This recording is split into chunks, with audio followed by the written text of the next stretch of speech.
Hey guys, welcome back to the channel. This is story about what if Naruto learns Sage Mode during training trip part 1. Before I start, please do support for more amazing content and comments for part 2. Do consider to subscribe my channel and share my video to your friends and check out the description as well. Let's start the video. Eyes. They say that the eyes are windows to the soul. In this case they show a dead one without feeling. Naruto walks down the street, shuffles. He can't bring himself to care enough to pick up his feet all the way off the ground. His eyes are his and not his at the same time. They have been described as piercing, deep, kind, and open book. This is not correct. Naruto's eyes are pointed at the ground and have been ever since he came back from his fight at the valley at the end, where Sasuke, his best friend, put a Chidori through his chest. And after the whole thing, Sakura. Naruto doesn't even want to think about Sakura. His eyes now can be described as dull, more of a green shade than blue, and dead. He has the look of a dead man. Alive but dead. Naruto walks through the market on his way home, not something that he would normally do. But he can't bring himself to care. As he passes through, jeers and cat calls are made. Then things go south. People start throwing things. At first it is things like eggs and cabbage, but it quickly upgrades to sharp objects like knives and kunai. They pierce, slice, and cut his skin, but he doesn't even flinch, doesn't make a sound. He just keeps on plodding on towards his apartment. Things don't stop there. One civilian takes his lack of response as a sign of weakness and runs up to him before stabbing him with the chief's knife. Naruto still doesn't respond. Then the crowd descends. Punching, kicking, stabbing, slicing, peeling. Naruto keeps on walking until he physically is unable to. He collapses on the ground and the mob goes in for the kill. Futon de Tapa. Wind release, great breakthrough. The mob is thrown back, revealing a very bloody Naruto. His clothes are virtually non-existent, and his is laying in a pool of his own blood. A silver-haired man in a mask quickly wraps Naruto up and Shunshin's body flicker technique to the hospital. Time skip 12 hours, Kanehigakure Hospital. Naruto wakes to the beeping of machinery. It is one he knows very well. Over his lifetime, he has been in the hospital more times than he can count. He moves his head to the side and sees Jiraiya sitting on the windowsill. Welcome back to the world of the living, Gaki brat. Naruto doesn't answer. This worries him. Normally Naruto is very energetic and would be opposed to being called a brat. But instead Naruto just turns his head and stares at the wall. Jiraiya sighs. He knows exactly why Naruto is acting like he is. Hey Naruto. How would you like to come with me on a 3-year training trip? Naruto lifts his head and then stares at Jiraiya. Only one thought is going through his head. I want to get away from here. From her. Naruto nods his head, eliciting a smile from Jiraiya. Good. Tsunadeheim has already approved it. When you are released, go home and pack, then go to Tsunade's office. Oh, and don't take the market again. Take the rooftops. We don't want another incident like the one that put you in here in the first place. Naruto doesn't give any sign that he heard Jiraiya. But Jiraiya isn't going to baby him. With a wave, Jiraiya hops out the window and goes to Tsunade's office. Hokage's office. When Jiraiya arrives, he lands on the window outside the office. He looks in and sees Tsunade talking, more like yelling, at a quivering Sakura. As of this moment, Haruno Sakura, your shinobi license is permanently revoked for conduct unbecoming a shinobi and conspiracy to harm your own teammate. You will no longer be a ninja, train to be a ninja, or attempt to be a ninja. You are a civilian and will remain so for as long as you are in this village. Now get out of my office. Sakura bursts into tears and runs out of the office, not bothering to shut the door. Shuzine walks into the office and closes the door behind her. Was that really necessary? Banishing her forever? Tsunade snorts. Jiraiya, get your ass in here. And use the door next time. She roars at him. It is never a good day for a Kage when she has to remove a shinobi license. Jiraiya clambers through the window. It's not my fault that the window has a huge ledge. It's like the founders wanted people to use it. Jiraiya ducks under a chair that is tosses at him and embeds itself in the wall. Anyways, yes, I do think that she doesn't deserve to be called a shinobi anymore. What she pulled is worse than anything I can think of. And to do it to Naruto, who has trust issues and a fragile mind to begin with, just made the decision easier. You realize that people aren't going to be happy about this? The council will try to have her reinstated, Jiraiya states. Tsunade chuckles evilly. The council already isn't happy with me, especially I put to death all those who assaulted Naruto. Let them try to bring her back. It won't make a difference. The council is my advisor, not my right hand. They aren't supposed to have any power, and I'm returning it to the original state. I have been looking for a way to disband the civilian side of the council ever since I took this job. This is a hidden village, not a damn democracy. Changes are coming to the council. Even Danzo isn't going to be much of a factor after I get through with him. Jiraiya nods. This is why his former sensei wanted her even before his death. Her knew that she would stand up to the council in ways that he never could. Are you sure that you aren't showing favoritism to Naruto? He is like a brother to you, Shizen questions. Oh, I'm quite sure. You see. The door opens and an Umbu steps through. With a low bow he speaks. Excuse the intrusion, Hokage-sama, but the council is requesting an emergency meeting. Tsunade smirks. Those old bastards move quickly when they want to. Very well. Tell Umbu Squad 6, 7, and 8 to report to the council room. Tell them they are not to be detected. The Umbu straightens. As you wish. The door closes. Well, it is time I put this village straight. When do you leave, Jiraiya? A few hours after Naruto gets out of the hospital. I checked and he is scheduled to be released anytime. I told him to meet me here. Tsunade nods and stretches. Well, I'm off. Don't let him die, Jiraiya. With that, Tsunade leaves with Shizen in tow. Council chambers. Tsunade bursts through the door, silencing the entire room. Before her sits the Shinobi Council, the Civilian Council, and the village elders, split even 12-12-4 and the 3 with her as the deciding vote. Why has this meeting been called? Tsunade demands, not even talking a seat. You have gone too far this time, Tsunade. A faceless woman shouts. We demand that you reinstate Haruno Sakura and put the demon to death, shouts a porky man. Yes, you must put the Kyuubi incarnate to death for what he did to Uchiha-sama. A very fat man shouts before being severely winded from the outburst. We demand you give reparations for those families you killed. This one comes from a pink-haired woman who looks just like Sakura but older. Tsunade raises an eyebrow. Really? Umbu, kill these men. The heads of the men who shouted second and third are now rolling on the ground. What the hell are you doing?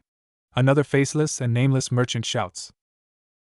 Tsunade slams her hands on the table, breaking it and silencing the room. Those men broke the Sandame's law, and last time I checked, assaulting and nearly killing a shinobi is punishable by death. As of this moment, the civilian council is disbanded. The room is filled with shouts and threats. The shinobi clan heads just sit there and wait for Tsunade to lose her patience. Umbu. 24 shinobi appear out of the walls, various weapons drawn. The room instantly goes loud with shouts of outrage. Tsunade punches a wall, caving it in, forcing silence in the room. As you may have guessed, I am in command of this village, not you sniveling politicians who hide behind laws to further yourselves to the detriment of others. The council is only an advisory one. You do not hold power, you do not engage in activities behind the Hokage, you do not undermine my authority. I am resuming full command of this village and returning this council to original purpose. And there is nothing any of you can do about it. From now on, the advisory board will have no power to make decisions. They will be at my beck and call and will answer only to me. Umbu, escort these civilians to Ibiki and Anko. I heard she likes to hear screaming in the morning. Let's see how much information about stabbing me in the back he can get out of them. The ex-civilian council is rounded up, bound, and carried to the interrogation department where Anko and Ibiki are already waiting. Now that that is out of the way, does anybody have any problems with my authority? She asks sweetly. The clan heads and the village elders all shake their heads. Good. Does anybody have anything they would like to add to the agenda of the advisory board to discuss? I was wondering when you were going to get rid of those conspirators. Some comments. Shikaku lazily speaks up. So what happens now? Are we expected to deal with commerce and civilian matters now? Tsunade shakes her head. As much as I distaste paperwork, most of it will fall on me. You are only an advisory board. I will come to you when I need advice on certain things to proceed, and that is that. Such things will be who makes Chunin and Jonin, but I will ultimately have the say. I will also be relying on a few of you in areas that I have no expertise and experience in, but know your workload will not drastically increase. Oh, and you no longer have as many privileges. Being on this advisory board no longer protects you. You break a law, then you are subject to the consequences. You will retain all clan rights and all that it implies. If there is nothing else, then this meeting is adjourned. Tsunade walks out of the room. Throughout the entire meeting, Danzo said nothing. But under his impassive mask, he is seething. Damn her. She has ruined most of my plans. I must get rid of her before she ruins the rest of them. But she did save me a lot of work when I become Hokage. All I have to do then is just disband the advisory board, which won't be difficult at all seeing as how they have no power anymore. Danzo leaves the advisory board chambers, unaware of the shadow. Hokage office. Tsunade sits in her chair feeling better than she has in a long time. Jiraiya is still there waiting for Naruto. An Umbu opens the door. Hokage-sama, Danzo is on the move. We have Tracker Squad 9 on him now. Jiraiya's eyebrow almost gets lost in his hairline. Excellent. Bring me the Jonin instructors, clan heads, and all Umbu squad captains. Without a word, the Umbu disappears. So you are going for it all now? Jiraiya questions. Tsunade nods. Danzo has been plotting for too long. After today, I will only have to worry about threats from outside of the village for a while. Hopefully when you and Naruto get back, this place will be completely different in how they treat him. That's a lot to ask in 3 years. They have spent the last 13 hating his very existence.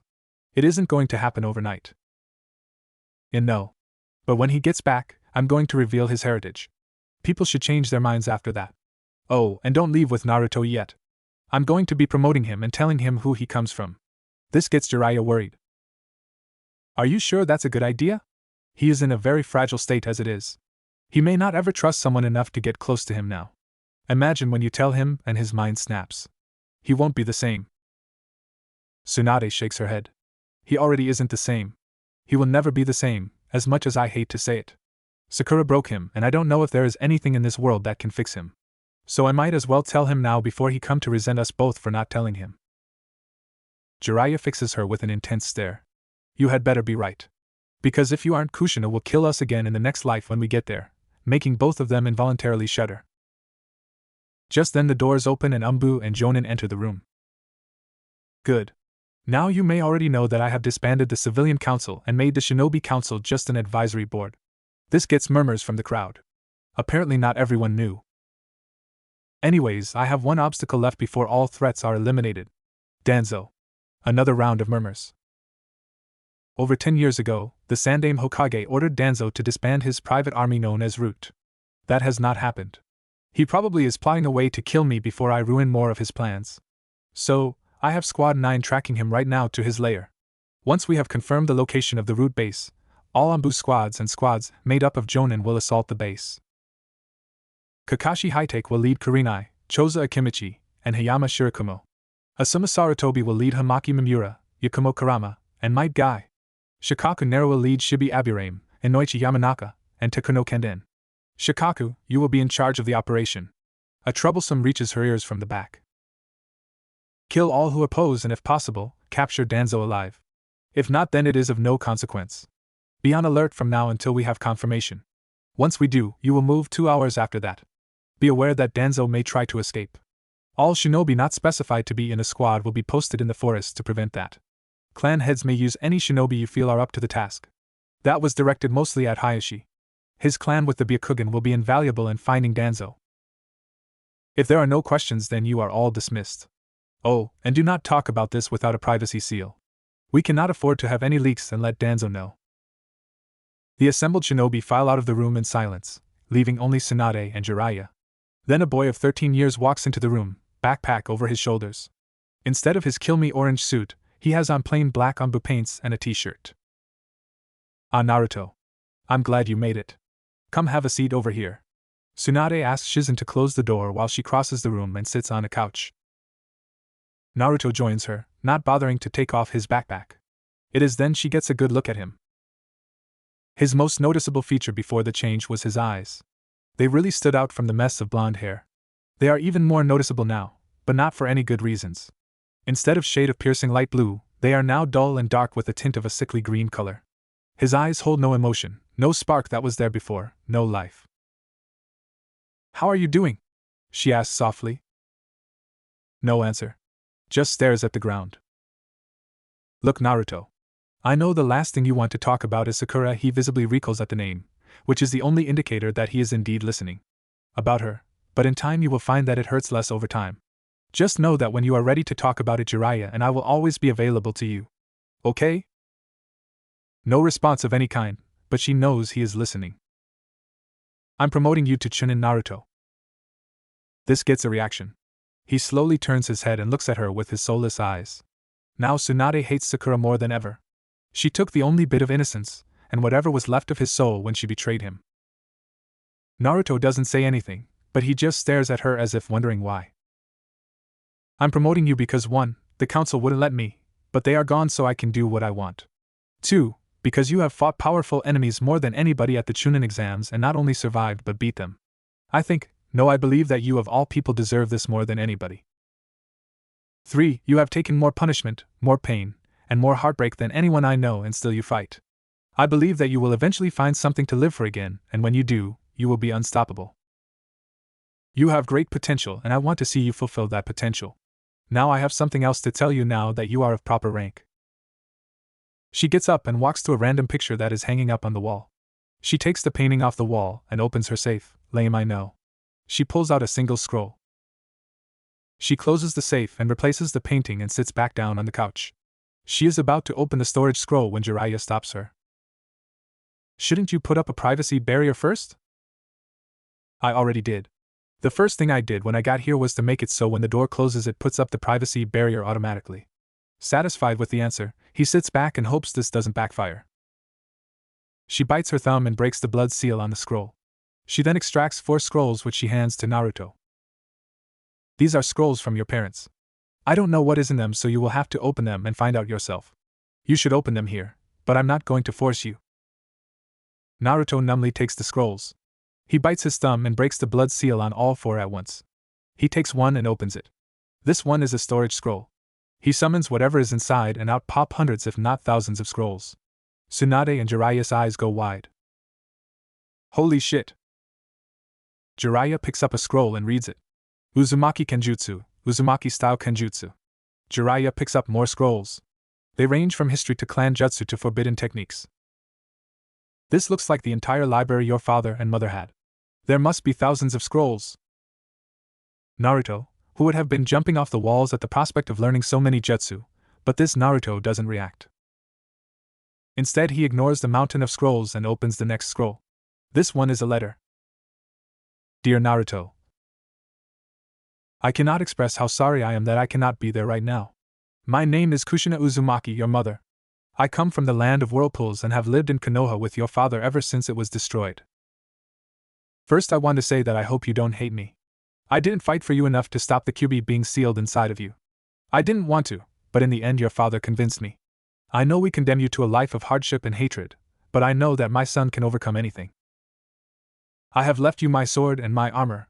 They are things that get passed down from generation to generation, and now it is your turn. I have also included the entire Uzumaki library. This has everything from our techniques to our history to the secrets of the whirlpools. My job was to protect the library and ensure its survival, so I passed the task on to you, the last Uzumaki. I hope you can find it in your heart to forgive your father, and we have wronged you more than anybody else. Worse is that we left you alone to deal with it. I know the villagers will not see you as the hero you are, but I can hope. Please don't hate us, dear, but I will understand if you do. I hope you are healthy and well. Give my regards to Sarutobi if he is still alive or whoever the current Hokage is. I hope you live a long and very happy life. Your loving mother, Kushina Uzumaki. Naruto reads the letter again and again. During this time, Tsunade and Jiraiya have picked up and resealed all the scrolls. Eventually he just rolls it back up and opens the next one. It too is a storage scroll. He unseals the items. Out poofs a sheathed sword and 2 large chests. He opens the first chest. The inside is much larger than the chest has room for. It looks more like a walk-in closet than a chest. Strapped to the walls are hundreds of 3-pronged kunai. Naruto shuts the lid and goes to the second chest. Inside is a set of armor. Each piece is ruby red and very polished. There is a note right on top. This armor is the pride and glory of the Uzumaki clan. It is centuries old and very special. It is semi-sentient and will only allow the current head of the Uzumaki to wear it. All others will be crushed. It will grow or shrink to the body and consists of a breastplate, gauntlets, and greaves. Once on, channel chakra into the breastplate, and the full suit will appear. The armor is made from a dragon's scales and hide, making it very flexible and very strong and hard to penetrate, and has the ability to harden or allow more flexibility depending on the situation and desire of the user. Being semi-sentient, this armor will automatically react to threats. Whether that is to harden the armor or to physically move the user, it will do so if allowed. When not needed, the armor will blend in as normal clothing while maintaining the protection it offers. When in the full armor is engaged, a helmet will also appear and completely cover the head, but will not hinder the user's ability to see. Use it well and represent the Uzumaki with pride. Naruto lets the note float from his hand and picks up the breastplate. It is surprisingly light. He puts on the breastplate, the fully gloved gauntlets, and then the greaves that go up to his mid-calves. The instant the greaves are on, Naruto feels a prick on his chest. After a minute or so, the armor visibly shrinks, conforming perfectly to Naruto's body. The breastplate shrinks and elongates so that it covers his stomach and sides. The gauntlets shrink and the fingers grow to accommodate his long and thin fingers. The greaves actually grow a little bigger, wider, and the metal crawls up his leg to just above his knees. Channeling chakra into the breastplate, he activates the full armor. Tsunade and Jiraiya watch as a flash of red starts from the breastplate. As the wave passes over Naruto's body, molten red seeps from the wave, and after a second, it solidifies. In less than 10 seconds, Naruto is standing head to foot in shiny red armor. It looks like Naruto is wearing a second skin, albeit a very shiny and very strong second skin. Naruto is completely amazed, or as much as his current apathetic self will allow. He twists, turns, jumps, performs hand signs. He feels a very small amount of resistance when moving, but not as much as he was expecting. While he can feel the extra weight of the helmet, he can see clear as day, as if he wasn't wearing a helmet. Well, this is cool, he speaks for the first time in a week. But it isn't his normal cheery voice, but a monotone, almost uncaring voice. But it is a step in the right direction. He notices a slight muffle in his voice, like the sound and air are being filtered. Welcome, Master Naruto. Naruto jumps at the unexpected voice. Who are you? Naruto asks aloud. I am an imprint suit's first user, Kusaki Uzumaki. The original Kusaki made this suit after defeating a terrifying dragon that attacked Whirlpool many millennia ago. This armor was made from the defeated dragon's scales and skin. The Dragon Clan, ashamed that one of their own would do such a thing, offered themselves as the explicit summons of the wearer of this armor. I can offer help in battle, advice on any number of topics, or just a history lesson. As the guardian of this suit, I have sampled your blood to ensure that you are indeed an Uzumaki, and then read your memories to find out if you are the head Uzumaki. If you had failed, then I would have killed you for putting on this armor. Naruto absorbs this information, but doesn't react to it visibly or verbally. Instead, he cuts the flow of chakra to the breastplate, and the armor withdraws back to just the 3 pieces. Almost instantly, the armor adapts to look like normal clothing. The greaves become red steel-lined boots that go completely up to Naruto's knees, making it impossible to cut his Achilles tendons, and breaking his knee is much more difficult. The gauntlets become red fingerless gloves that go halfway to his elbows. And the breastplate becomes a red jacket that covers most of the gauntlets. Overall, he finds it acceptable. Before either Jiraiya or Tsunade can stop him, he takes out a kunai and jabs it into the back of his hand. Or that's what would have happened if the kunai hadn't stopped about a centimeter from his hand by a layer of very dense and nearly impenetrable chakra. Self-inflicted damage is not recommended, Kusaki drawls. Just checking, Naruto says emotionlessly. He picks up the last item, his mother's sword. He unsheathes it, and it almost instantaneously blinded by it. The sword appears to be made almost entirely out of light. He feels a very small percentage, about 5%, being pulled into the sword. Brings new meaning to the word lightsaber, Naruto thinks dryly.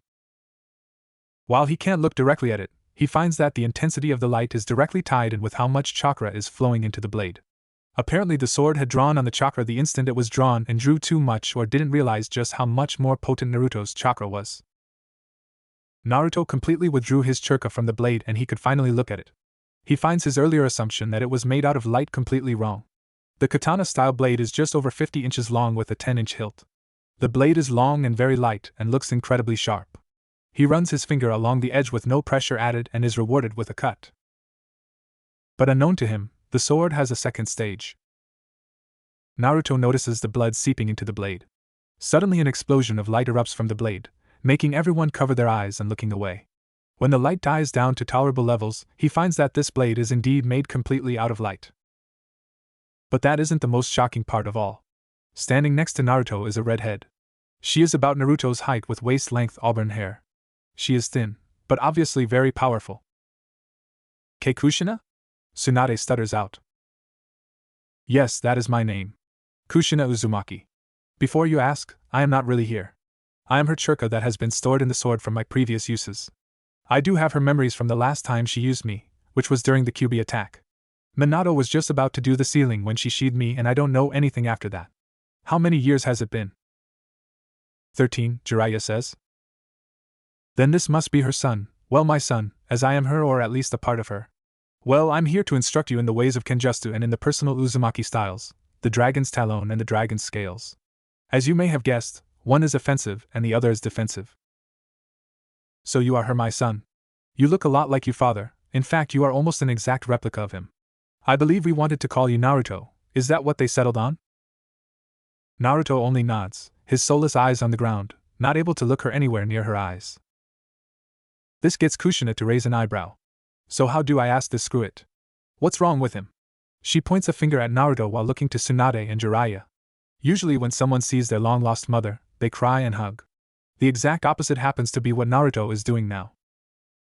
Tsunade and Jiraiya sweat drop. Just like her to not move around the niceties and just say it with as much tact as a bulldozer. He has gone through a rather big betrayal recently, and this is the result. He doesn't want to talk about it, but I'm sure he will open up eventually about it. Kushina puts her hands on his face, wincing herself at his violent recall. She slowly and gently forces him to look at her. When she does, she instantly wants to murder his betrayer. I knew that the villagers probably wouldn't accept him, but make someone withdraw into themselves as a defense mechanism means that it was a huge betrayal. While she may not real or the original Kushina, she still has the same emotions and personality that includes a very strong protective nature. She decides to drop it as he probably won't talk about it now. She lets him go and takes a step back to give him space. Well, anyways, I will be teaching you Dragon's Talon and Scales. After that you will create your own style. It can be offensive, defensive, a combination of both, or something completely original. I assume that you, Jiraiya, will be training him at the same time? Jiraiya nods his head. Yeah. I'm taking him out for a 3-year training trip. Mostly it is to get away from this village and its bad memories for him. Then I don't have to tell you that you had better not corrupt my son with your perverted ideas. Because Kami can't and won't help you in the afterlife. To make her threat have a little more impact, she cracks her knuckles. Jiraiya is starting to visibly sweat under the collective glares of Kushina and Tsunade. Of course I won't. How could that thought have even crossed your mind? Kushina's glare only intensifies. I know you were and would have tried to. Or do you not remember when I caught you peeping on me several times as well as Tsunade? I will not have my son grow up to be a perv. Jiraiya can't answer as there is a hole in the wall in his outline with Tsunade's fist extended right where the only geyser was just at. Kushina growls as she turns away from the hole in the wall and faces Naruto once again. Anyways, this sword is a divine object and is centuries older than your armor. Its name has been lost to time, so you may want to look it up if get a chance. Being a divine object, this sword is made for defending and defeating demons and other hellish creatures.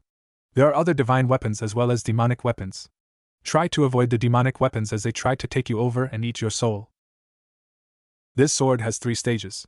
The first one is a normal metal blade that can be used to battle human weapons. In the second stage, the blade becomes pure light and can be morphed into a number of different styles of blades from a katana to a zanbatsu, whatever the user desires. While in the second stage, it can cut through most normal metals, but demon steel and a few others found here will repel it. The third stage is something you are going to have to unlock it yourself. I cannot tell you. Now, once Jiraiya gets back in here, we can discuss who gets Naruto at what time.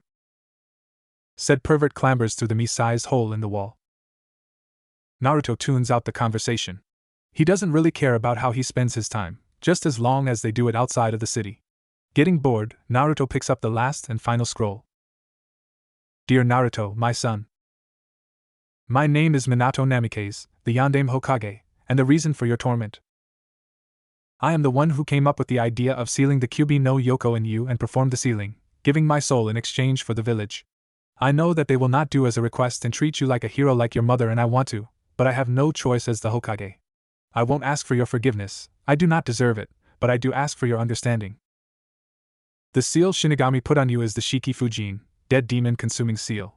You may have noticed by now that your chakra is a bit more potent than other shinobi. This is due to the fact that Kushina was 2 months pregnant when I sealed the QB into you. Because the seal allows a very small amount of the QB's very potent chakra called Yuki to mix with your still developing chakra network and altering your own chakra on the most basic level. You have either pure Yuki or a Yuki chakra mix running through your body, making your techniques very powerful with just a fraction of the chakra that it normally takes. I have included the entire Namikaze library along with the rest of my 3-pronged kunai that are used for the Hiraishin no Jutsu. I don't know if you will be able to learn it, but I hope you do and carry on the legacy. Included in the library are the blueprints and my notes on the Rasengan and Hiraishin no Jutsu. I cannot begin to describe how sorry I am that I forced such a terrible fate on you. I can only hope that your mother raises you to be a fine young man and that you are able to find peace and someone to love and love you in return. I must go now. The alarms are sounding, meaning the QB is only a half-hour away and I must prepare the seal. Goodbye and I love you. Minato Namikaze, Yandame Hokage.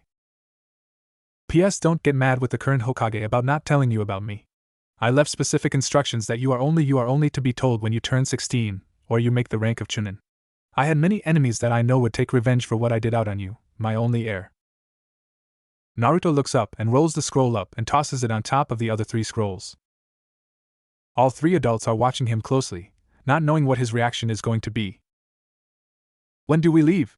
His voice doesn't hold one bit of interest, making the others recoil at the very dead tone and look he is giving off. As soon as you're ready.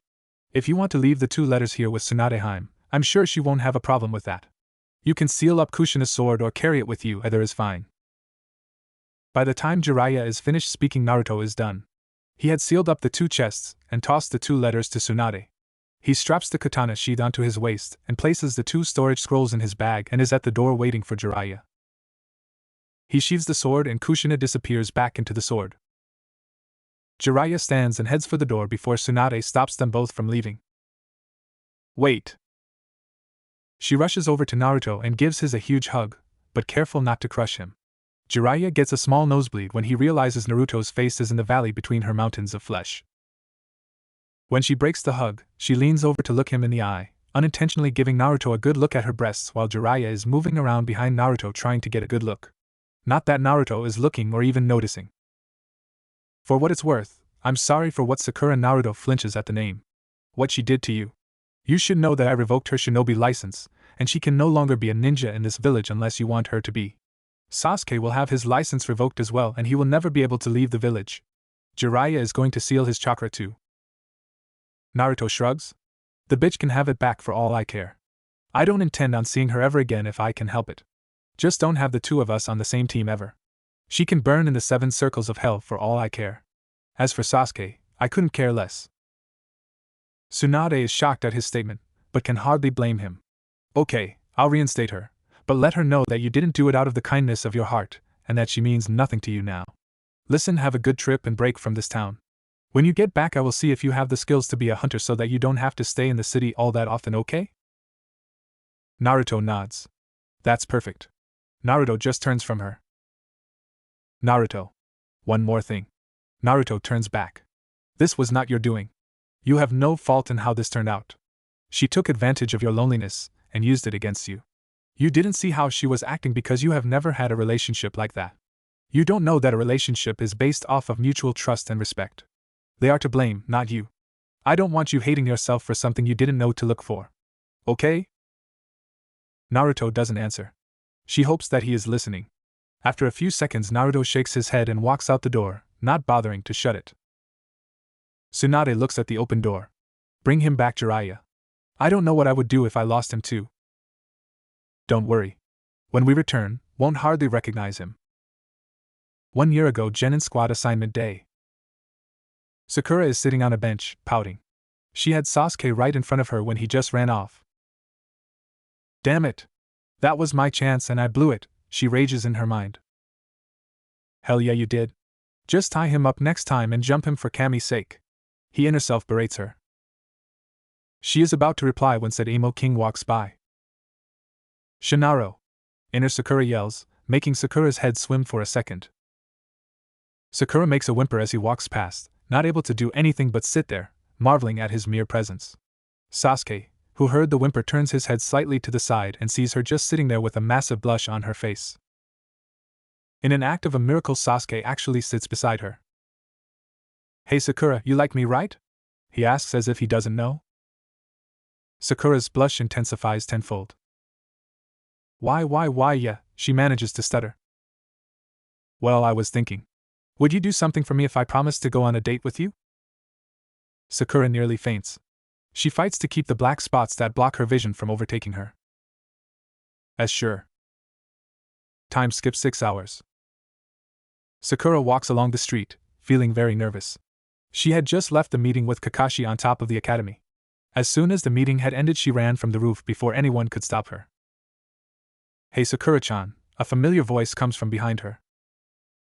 She turns around and lo and behold, there is the object of her nervousness and reason for leaving the meeting so quickly. Naruto walks up to her.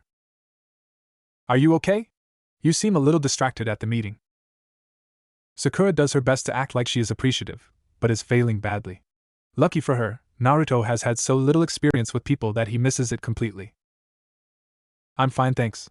The last part is so quiet that Naruto doesn't even hear it. "Well, since you're feeling okay, I was wondering if you would like to go and get some ramen with me." Bao rises up in her throat at the thought of eating that vile calorie-loaded excuse for a food, especially with Naruto. The reflex to shoot him down immediately swells in her veins, making her mouth opens before her brain kicks in and she remembers her conversation with Sasuke. Flashback. "You want me to do what?" she asks. "As I said, I want you to go out with Naruto for a while until I say it's enough. I'm not saying that you have to kiss him or anything, but just spend time with him." Sakura is silent as she thinks. "Well, I do want a date with Sasuke, but Naruto is gross. I bet he doesn't even take showers, judging from the smell." Little does she know that he can't take showers because he gets the water turned off every time he goes to his apartment. He only washes in the nearby river, and he can't use soap or shampoo or he will kill the fish and other water creatures. "But I really want to go on a date, and then rub it in Enopig's face." "I guess I can do that." Sasuke smirks. "Good. Now while you are with Naruto, you can't shout how much better I am than he is or try to talk to me every chance you get. But you definitely can't talk about our deal with anyone or Naruto might find out. This is just between you and me. Just be a normal girlfriend to him minus the kissing part if you want." Sakura nods her head. She can do that. End flashback. "Hello? Konoha to Sakura?" Sakura shakes her head free of the memory. Sure. I'll go to lunch with you, but can we eat something else besides ramen?" Naruto is stunned. Not once has she accepted a request to go on, for all intents and purposes, a date. Naruto quickly shakes that off. "Sure, but there aren't many places that I'm allowed to go into. So what would you like to eat?" "Well, if you wouldn't prank people so much, then people wouldn't mind so much." She is blissfully unaware that his pranks have nothing to do why he is banned from so many places. "How about sushi?" Sushi is her favorite food and eats it as often as she can. Sure. I don't know any places around here." Naruto rubs his head in embarrassment. Sakura sighs and very hesitantly grabs Naruto's wrist before dragging him down the street. Time skip 4 months. Over the next few months since that first date, Sakura goes on many dates with Naruto. Not once have they gone out to Ichiraku's ramen, but to places that she likes and always makes Naruto pay and always orders the most expensive items. Naruto, however, doesn't seem to mind. In fact, people who knew him would say that this is the happiest they have ever seen him. Finally, he has someone to listen to him and pay attention to him. Currently, Sakura and Naruto are at her favorite sushi restaurant again for the 5th time. Naruto is always polite and very courteous, asking if there was anything he could get her or if she needs anything. Right now, Naruto is telling her one of his pranking stories. "Sakura-chan?" he asks. Was her response. She has been staring off into space, nibbling in a rolled piece of fish on a fork. "You zoned out again." "Oh, sorry," was the quiet response. Truly, though, she wasn't the least bit sorry. All he talks about is some new jutsu that he saw or one of his pranks. Why can't he just shut up for once? How much longer am I going to have to put up with this before Sasuke is my date? Naruto, however, has no idea what is going on inside her head. He takes a deep breath before calming his frayed nerves. Truth be told, he has been extra jittery today because of something he wants to ask her. Hey, Sakura-chan, I have been wondering if you would like to be my girlfriend? He says the end really quickly and recoils, expecting to get hit. Sakura, for her part, had been daydreaming about her date with Sasuke and was brought out of her wonderful dream by the last part of his sentence. What? She asks forcefully. Naruto cringes at the tone, but gathers his courage. I was wondering if you would like to be my girlfriend. Sakura can't believe her ears. Sure, Sasuke had said for a while, but damn it, he didn't say anything about becoming his girlfriend. She decides to go ahead and accept his offer because she can always just dump him. She tells herself that the next chance she gets is going to ask him about it, and he says okay to stop, she will dump him immediately. Sure, Naruto-kun. She has to fight down the wave of nausea when she says kun along with Naruto's name. She only succeeds because she keeps telling herself that it is all to get Sasuke, that this is just a means to an end. Hooray! Naruto leaps up and scoops Sakura in an enormous hug. Again she fights down a wave of bile at his stench. She imagines that these arms are Sasuke's and immediately relaxes into them, even putting her arms around Naruto. Naruto lets go of her and smiles his biggest smile. On the inside, Naruto is struggling to contain his excitement. He is happier than he has ever been. Someone has accepted him for who he is. He takes her hand and tosses the cash on the table and leads her out of the restaurant, noticing the very big flinch when he touched her hand but writes it off as her not being used to contact. Time skip 4 months. Sakura sits in the lap of her 4-month boyfriend. Not that she wants to. It had taken her 3 months to just get this far. Since becoming his girlfriend, she too has been shunned by the populace of Konoha, believing her to be a demon bitch or a demon whore. More than once, Naruto has gotten into brawls over someone calling Sakura a whore and a slut. She has been banned from half the restaurants in the city as well as her family. When asked about dating the demon, she told her parents that she was dating him but only at Sasuke's request. Being the Uchiha lovers they are, they immediately praised Sakura for getting one step closer to having his children. She has also learned more about Naruto himself. Besides writing off being called a demon because of his pranks, she went to his apartment and saw that it was absolutely disgusting. Pieces of wood on the walls and ceiling were rotten and collapsed, the floor had numerous holes in it, making you watch where you had to step, the refrigerator was broken, and the water was the dirtiest she has ever seen. It was almost black in color. She immediately left the apartment, not able to stand the smell of rotting wood and the gas given off by the termites in the walls and wood. Naruto chased after her, but stopped after he got to his stairs as she had already rounded the corner, racing to her home to take a shower. Naruto recalls the conversation that he had with Choji and Shikamaru a few weeks back. Flashback. Naruto is walking down the street, hands in his pockets whistling some off-tuned song. He hears someone call his name from behind. He turns and finds Shikamaru and Choji walking up to him. Hey guys. What's up? Naruto asks. Are you busy? We have something troublesome that we need to talk to you about, Shikamaru says in his lazy voice. Sure, I have nothing to do. I have to meet Sakura in 2 hours for a date, but other than that I'm free as a bird. Shikamaru mutters a troublesome before motioning Naruto and Choji to follow. After a few minutes' walk, they enter training ground 4. It is mostly a thin forest with small animals. Teams come here to train their tracking abilities. So what's up? Naruto, have you noticed anything odd about Sakura? Shikamaru asks. He lays on the ground and watches the clouds go past through the holes in the canopy above them. What do you mean? Naruto asks guardedly. Munch, what he means is, have you noticed any strange behavior from her? Choji asks between breaks and eating his chips. No. Why? What's this about? Shikamaru sighs. As troublesome as it is, we want to let you know that we think Sakura isn't genuine in her wanting to go out with you. What the hell are you talking about? Naruto shouts, making the birds above them take flight from the sudden noise. Look, Munch, don't take this the Munch wrong way. She is a great person, Munch, but she doesn't act like she wants to be with you. Did you notice her sudden attitude change 8 months ago when she first said yes to goes out with you on a date? She doesn't bother Sasuke anymore, she doesn't go mouthing off about how great he is, she doesn't defend him when someone else besides you insult him, and she doesn't fight over him with Ino. What prompted her to have a complete change of heart in a few minutes? I think that it is because she doesn't really want to be with you.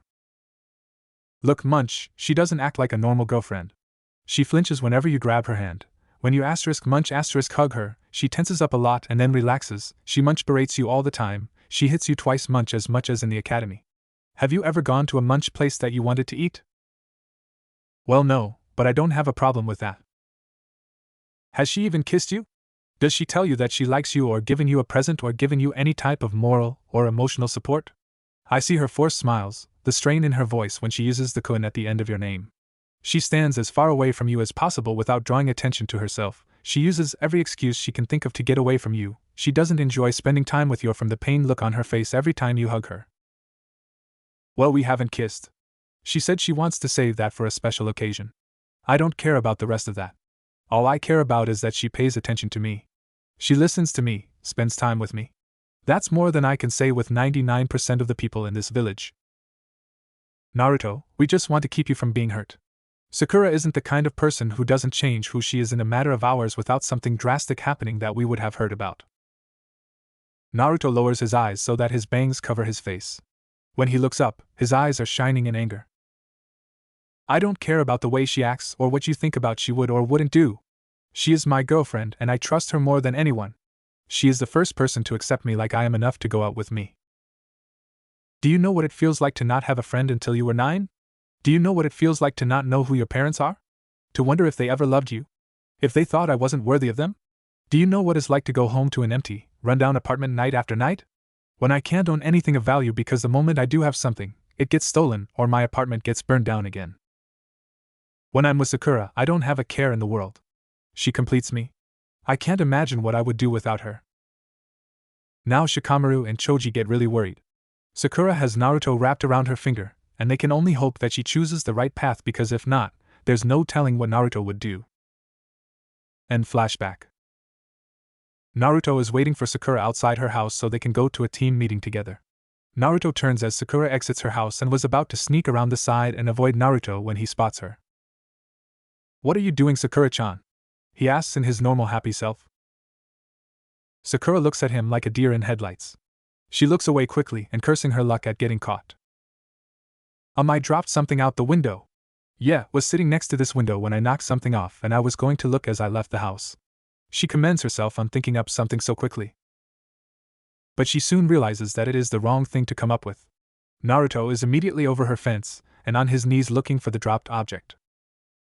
Sakura stands up and just lets Naruto do the dirty work. She contemplates leaving him here, but it would just make things harder for her later on. I can't find it. What was it again? He asks. She rolls her eyes. Can he get any dumber? Don't worry about it. We need to get to the meeting. Sakura doesn't wait for Naruto, and she immediately starts walking down the street. She hears Naruto run up beside her, and before she can stop him, he grabs her hand and holds it as they walk down the street. Hey, Sakura-chan. I never told you this, but Shikamaru and Choji had a talk with me a few weeks ago about you. Sakura's heart stops. Inside, she is freaking out. What the hell were they talking about? Why would they talk to him about me? I've done nothing that. Shut the hell up and listen and you will probably find out. Inner yells at outer. They said that they think you aren't genuine as they put it in wanting to be with me. They kept saying that you did things that girlfriends don't usually do, but I don't care about those things. I like you because of those things make you unique. I told them that I don't care about what you do as long as you want to be with me. You do, don't you? Naruto is leaving himself on a diving board over a deep pool with no water. Sakura, for her part, is shocked at his words. He likes her because of the things she does to minimize her time and contact with him. Naruto, you really are an idiot. She is too shallow to realize the meaning behind it. Time skip 2 months. Sakura is walking down the street having just gotten rid of Naruto at his apartment. Naruto had taken to kissing her on the cheek, making her involuntarily cringe every time. She sighs as she walks to her house for a scrub down to get his germs off of her skin. She walks past the main gates and takes a left and walks further down. Usually she doesn't take this route, but for some reason she feels compelled to tonight. As she walks, she spots a boy with black hair and a backpack walking towards the main gate. Wait, why is Sasuke here? The Uchiha compound is on the other side of Konoha. And why does he have a backpack? Sasuke-kun, she calls out. Said Uchiha stops in his tracks and a smirk comes over his face. Hello, Sakura. She approaches him and jumps up happily. What's the backpack for Sasuke-kun? I'm leaving. Simple as that. Sakura's proverbial bubble fluctuates, being poked at by Sasuke on the outside. What? What about our deal? Sasuke tilts his head back and laughs, a very creepy and evil laugh. Did you honestly think that I would actually go on a date with a weakling like you? You aren't worth me spending any extra time with you, much less eating a meal I won't like in a place that I definitely won't like. Now Sakura's bubble bursts. She falls to the ground, crushed. Why would you make the deal then? She manages through a torrent of tears. Sasuke chuckles again. Because I wanted Naruto to get close to you. With that, he knocks her on the back of the neck and just leaves her lying on the dirty ground as he jumps over a low section of wall and out into the forest. Time skip 5 hours. Naruto stands with Shino, Choji, Shikamaru, Neji, and Kiba at the gates. They had just arrived to go after Sasuke. They turn to leave when a sobbing and dirty Sakura stops them. Go on ahead, guys. I need to talk with her for a few minutes. Shikamaru gets a bad feeling in his stomach, but nods anyways, and the four jump away towards Otogekure. What's the matter, Sakura-chan? Naruto hugs her to calm her down, but she pushes him away.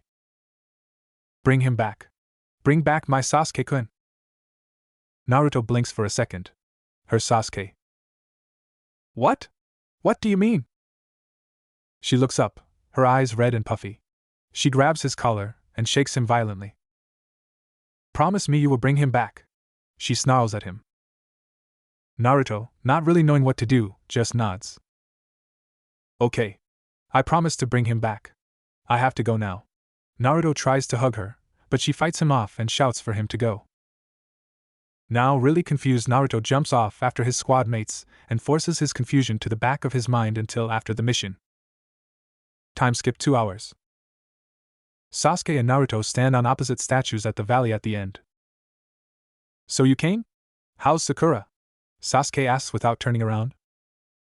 That's none of your damn business. Under orders of the Hokage, you are to go back to the village immediately. Sasuke laughs. And you think you can make me? I'll bring you back even if I have to break every bone on your body. Sasuke turns around and finally faces Naruto. Then show me. Sasuke jumps across the gap and charges Naruto, Sharingan blazing. Sasuke launches a roundhouse at Naruto's head, intent on making this a quick fight. But Naruto ducks under it and uses an uppercut aimed at Sasuke's chin. He sees this, however, and moves to the side, making Naruto miss and leaving him wide open. So, how's Sakura doing after I left her in the dirt? Naruto blood starts to boil. What the hell did you do to her? Naruto's anger makes him faster and stronger. He avoids a back fist aimed for his face and punches Sasuke in the chest, making him take a couple of steps back. I didn't do anything. I asked her a favor almost a year ago and she ran with it. Sasuke does a front kick. He then presses the attack with taijutsu, since Naruto's poor excuse for taijutsu isn't his weakest category, but it is abysmal at best and non-existent at worst. Sasuke forces Naruto back before kicking Naruto in the side of the leg, forcing him to one knee. Sasuke then brings his other knee right into Naruto's face. The impact shatters Naruto's chin in 3 places. Naruto hits the ground and lies on there, waiting for Kyuubi to heal his injuries. You see, Dobe, Sakura only dated you because I asked her to. This whole time she has been faking, and you didn't pick up on it at all. In fact, you defended her. Naruto, having his jaw fixed, lets out a low growl. Suddenly a red layer of chakra envelopes Naruto. Before Sasuke can even lift a finger, he has a fist in his gut. Spit flies out of Sasuke's mouth and hits Naruto's external chakra. It hisses as it evaporates. Shut up. Sakura-chan would never do that. Naruto continues to beat the stuffing out of Naruto. Suddenly Sasuke can see Naruto's actions before they happen. Finally. My Sharingan must have matured. This dope stands no chance now. Sasuke intercepted Naruto's punch and backhands Naruto, forcing him away. Naruto rushes Sasuke once he recovers, but with his new Sharingan, Naruto doesn't stand a chance and is getting beat pretty badly. Why can't I beat him? I can't fail Sakura-chan. I won't. I need more power. Out of the chakra cloud, a tail pops out. Naruto's fingers are claws and his eyes are slitted. A pair of ears on top of the chakra shield gives him the distinct look of an animal. I will bring you back. Naruto disappears and Sasuke finds a foot in his stomach. As he flies back, he falls off the edge and splashes into the reservoir. Naruto follows him down, but uses chakra to stand on the water, making it steam and partly cloud him vision. Naruto looks around and a bubbling a few feet away from him alerts him to something. Suddenly a burst of flames comes from the water aimed right at him. Naruto doesn't make any attempt to dodge and is engulfed in the flames. Sasuke climbs on top of the water panting. Stupid dope. Can't even dodge a fireball. He is about to leave when the fire dies down, leaving an untouched Naruto. What, how? Instead of answering, lets out a primal roar. It is so loud that it makes Sasuke a little light-headed from his inner ear being disrupted. Deciding he needs more, he activates the first level of the curse mark. Let's go dobe, was all he says before blurring away. Unfortunately for Sasuke, with Naruto's QB-enhanced eyes and speed, he can easily keep up. With a massive swing of his hand sideways, he lets loose several horizontal waves of chakra slashes, right at Sasuke. Shit, was all he could think before allowing himself to sink underneath the surface of the water. Naruto looks around and hears a sound behind him. Chidori. 1,000 birds. Naruto moves to the left and finds the tips of Sasuke's right hand through his right shoulder. If he hadn't moved, it would have been his heart. With a howl of pain that nearly makes Sasuke deaf, Naruto grabs Sasuke's fingers and doesn't allow him to move. Sasuke yells in pain as the violent chakra burns his fingers. It only gets worse when Naruto wraps his tail around Sasuke's chest, burning completely through his clothes and burning his skin. After about a minute, Naruto flings Sasuke to dry ground while the hole in his shoulder heals. Sasuke struggles to get up after receiving the worst burning of his life. Blackened skin now scars his chest. As Naruto reaches the shore, he glares at Sasuke. More. I need more. If the damn dope can beat me, I won't stand a chance. More. More. More. Sasuke's body erupts in purple churka, completely encasing his body. A diamond of darker skin now resides over his nose while his skin is just a few shades lighter. He also has a pair of very creepy hand-looking wings. Ha ha ha ha ha. The power. With this power, I can easily defeat Itachi. Now dope. You're in my way. Sasuke blurs away again, but this time Naruto just barely keeps up. A right hook to Naruto's face sends him back out on the water. Sasuke doesn't let up. He connects with a right kick to Naruto's ribs that would have broken them had he not had the chakra shield. Naruto slides across the water and rights himself before giving a massive roar and charging Sasuke, who just stands there, Sharingan spinning wildly. Naruto slashes at Sasuke, who sidesteps them and kicks Naruto in the chest, sending him away. But Naruto isn't going down alone. When Sasuke kicked him, he wrapped his tail around the left leg that is still on the water, and when he is kicked back, Sasuke follows him. Naruto lands on all four limbs and elongates his tail, making it several dozen times longer than normal. He keeps Sasuke suspended in the air, all the while burning his leg. He attempts to right himself with his wings, but the hold on his leg intensifies as well as the burns. Naruto then lets out a massive roar and slams Sasuke into the ravine walls. Again. And again. And again. On his 12th time smashing Sasuke, he drags him along the wall, leg first followed very quickly by his chest and face. With one last whip of his tail, he flicks Sasuke into the wall on the other side on the lake. Sasuke slides down the wall and slumps against the wall, barely conscious. Even with LV2 activated and makes his skin harder, it is no match for repeated smashes and drags. Naruto pounces up to where Sasuke is. Seeing his grievous injuries and that he is barely conscious, Naruto's chakra cloak drops, leaving him severely tired, burned, and depleted. He limps up to Sasuke, who has lost his LV2 and is back to his normal self. Naruto is a few inches from picking Sasuke up to carry him back when Sasuke's arm glows. It gets brighter and Naruto wonders what the hell is going on. Suddenly Sasuke's eyes snap open. Chidori. Naruto is too tired and slow to dodge it completely. Naruto finds Sasuke's hand in his chest again. But Naruto isn't going to back down. He takes his left hand, the only hand he can use since Sasuke's Chidori is messing with the nerves in his right side, and chokes Sasuke. His hand closes around the vein and artery on both sides of his neck and Sasuke instantly starts to feel lightheaded. After 10 seconds of Naruto squeezing, Sasuke loses consciousness. His arm slumps out of Naruto's chest and allows the wound to begin healing. Combined with the previous injury from the Chidori, Naruto has a huge hole in the right side of his chest. Technically, he shouldn't even be alive, much less standing. Naruto sighs and grips Sasuke with his left, and as hard as he can and jumps out of the Valley of the End and begins his long trek back to Konoha. After 10 minutes of walking, Kakashi jumps in front of him. Seeing Sasuke in his condition, he freaks out. "What the hell did you do? How could you do this to your own teammate?" he shouts. Naruto rolls his eyes. He is tired of Kakashi's favoritism towards the Uchiha, but is too tired to do anything about it. "Take him to the hospital. I'll catch up." Kakashi immediately takes Sasuke and shuns towards Konoha. Well, one problem solved. Now I just have to get back. Naruto walks for a good half hour before medics arrive. Naruto gratefully lays down on the stretcher and allows darkness to claim him. A faint smile is seen on his lips. He completed the mission and kept his promise to Sakura. Time skips 6 hours, Konoha Main Hospital. Naruto wakes to a pain alternating between sharp and dull in his chest. He forces his eyes open. He is staring at a blank ceiling. He tilts his head to the right and sees his chest wrapped in a massive bandage and in 4 lodged in his right arm. "Ah, Naruto, you're awake," a voice calls. Naruto turns to the other side and sees Tsunade sitting next to his bed, reading glasses on with a book in her hand. What happened?" "You stopped Sasuke from leading the village. During the fight you took a couple of high-rank assassination techniques to the chest. On top of that, you used the Kyuubi's chakra for an extended period of time which left your coils burned out and chakra burns all over your body. The hole in your chest was closing when you arrived here and isn't quite finished healing. You will have to stay here for a few days to gain your strength back and for observation." She is expecting Naruto to fight her on this like every other time, but he oddly doesn't. "Where is Sakura-chan?" Tsunade frowns. She hasn't left Sasuke's room once since you got back. She hasn't asked on your condition." She watches Naruto's reaction. "How is Sasuke?" he asks quietly. "You did a number on him.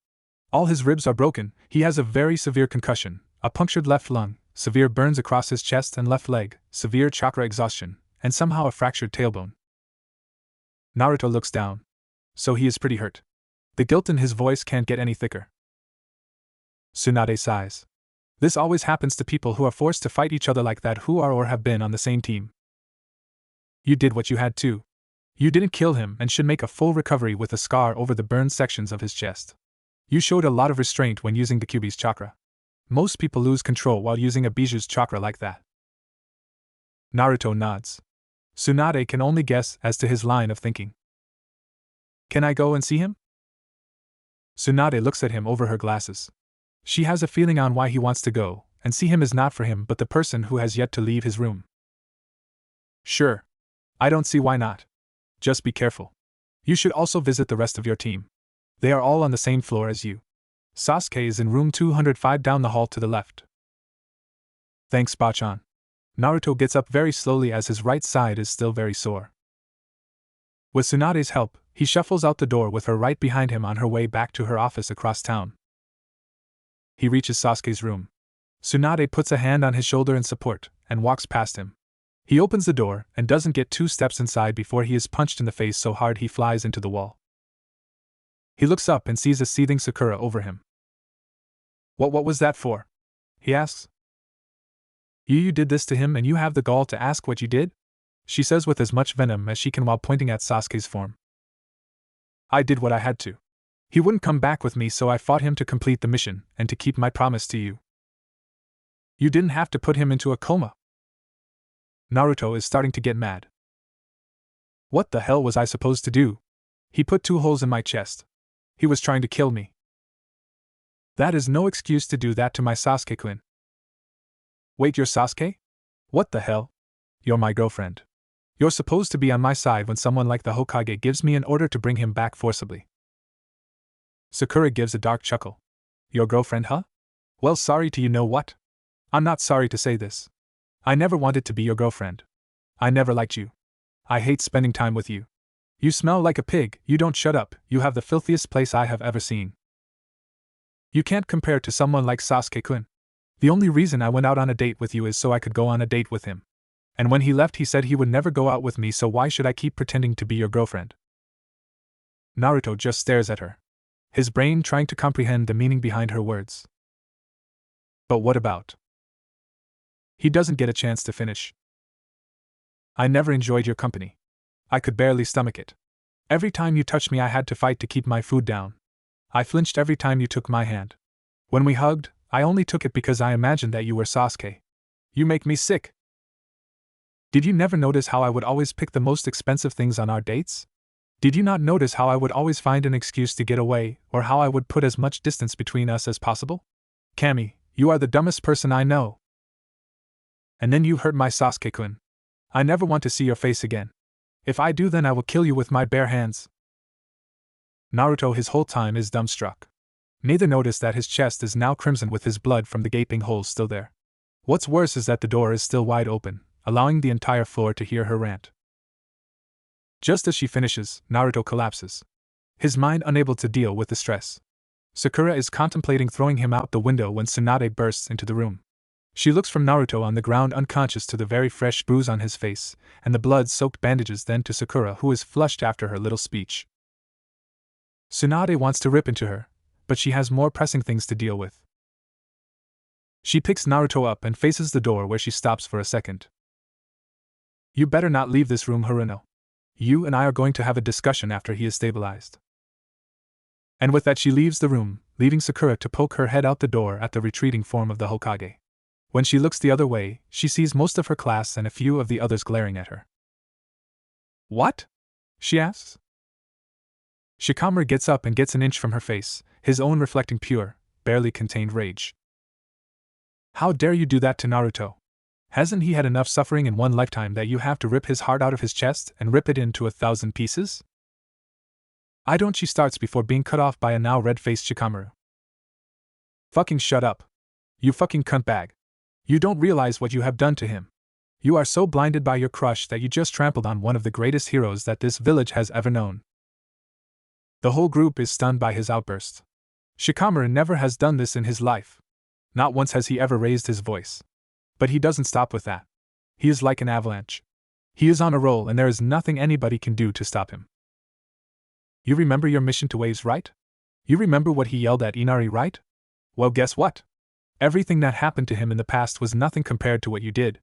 After all the shit this village put him through, he still put a smile on. He still laughed, and made jokes, and tried to make our lives a little happier at his own. You, however, had no regard for him, and you took advantage of his need for attention and love, and you ripped him to shreds.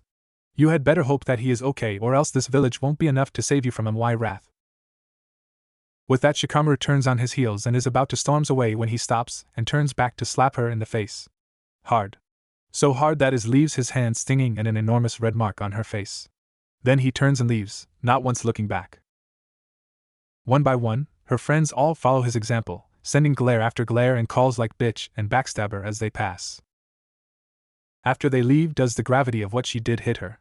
She collapses to the ground and cries in self-pity for herself.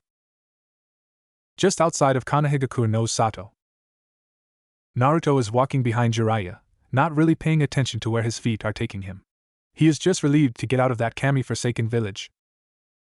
But he isn't paying attention at all, just numbly walking along, not really thinking. And yes, men have the ability to just do something without thinking, contrary to most women's beliefs that the male brain is always working.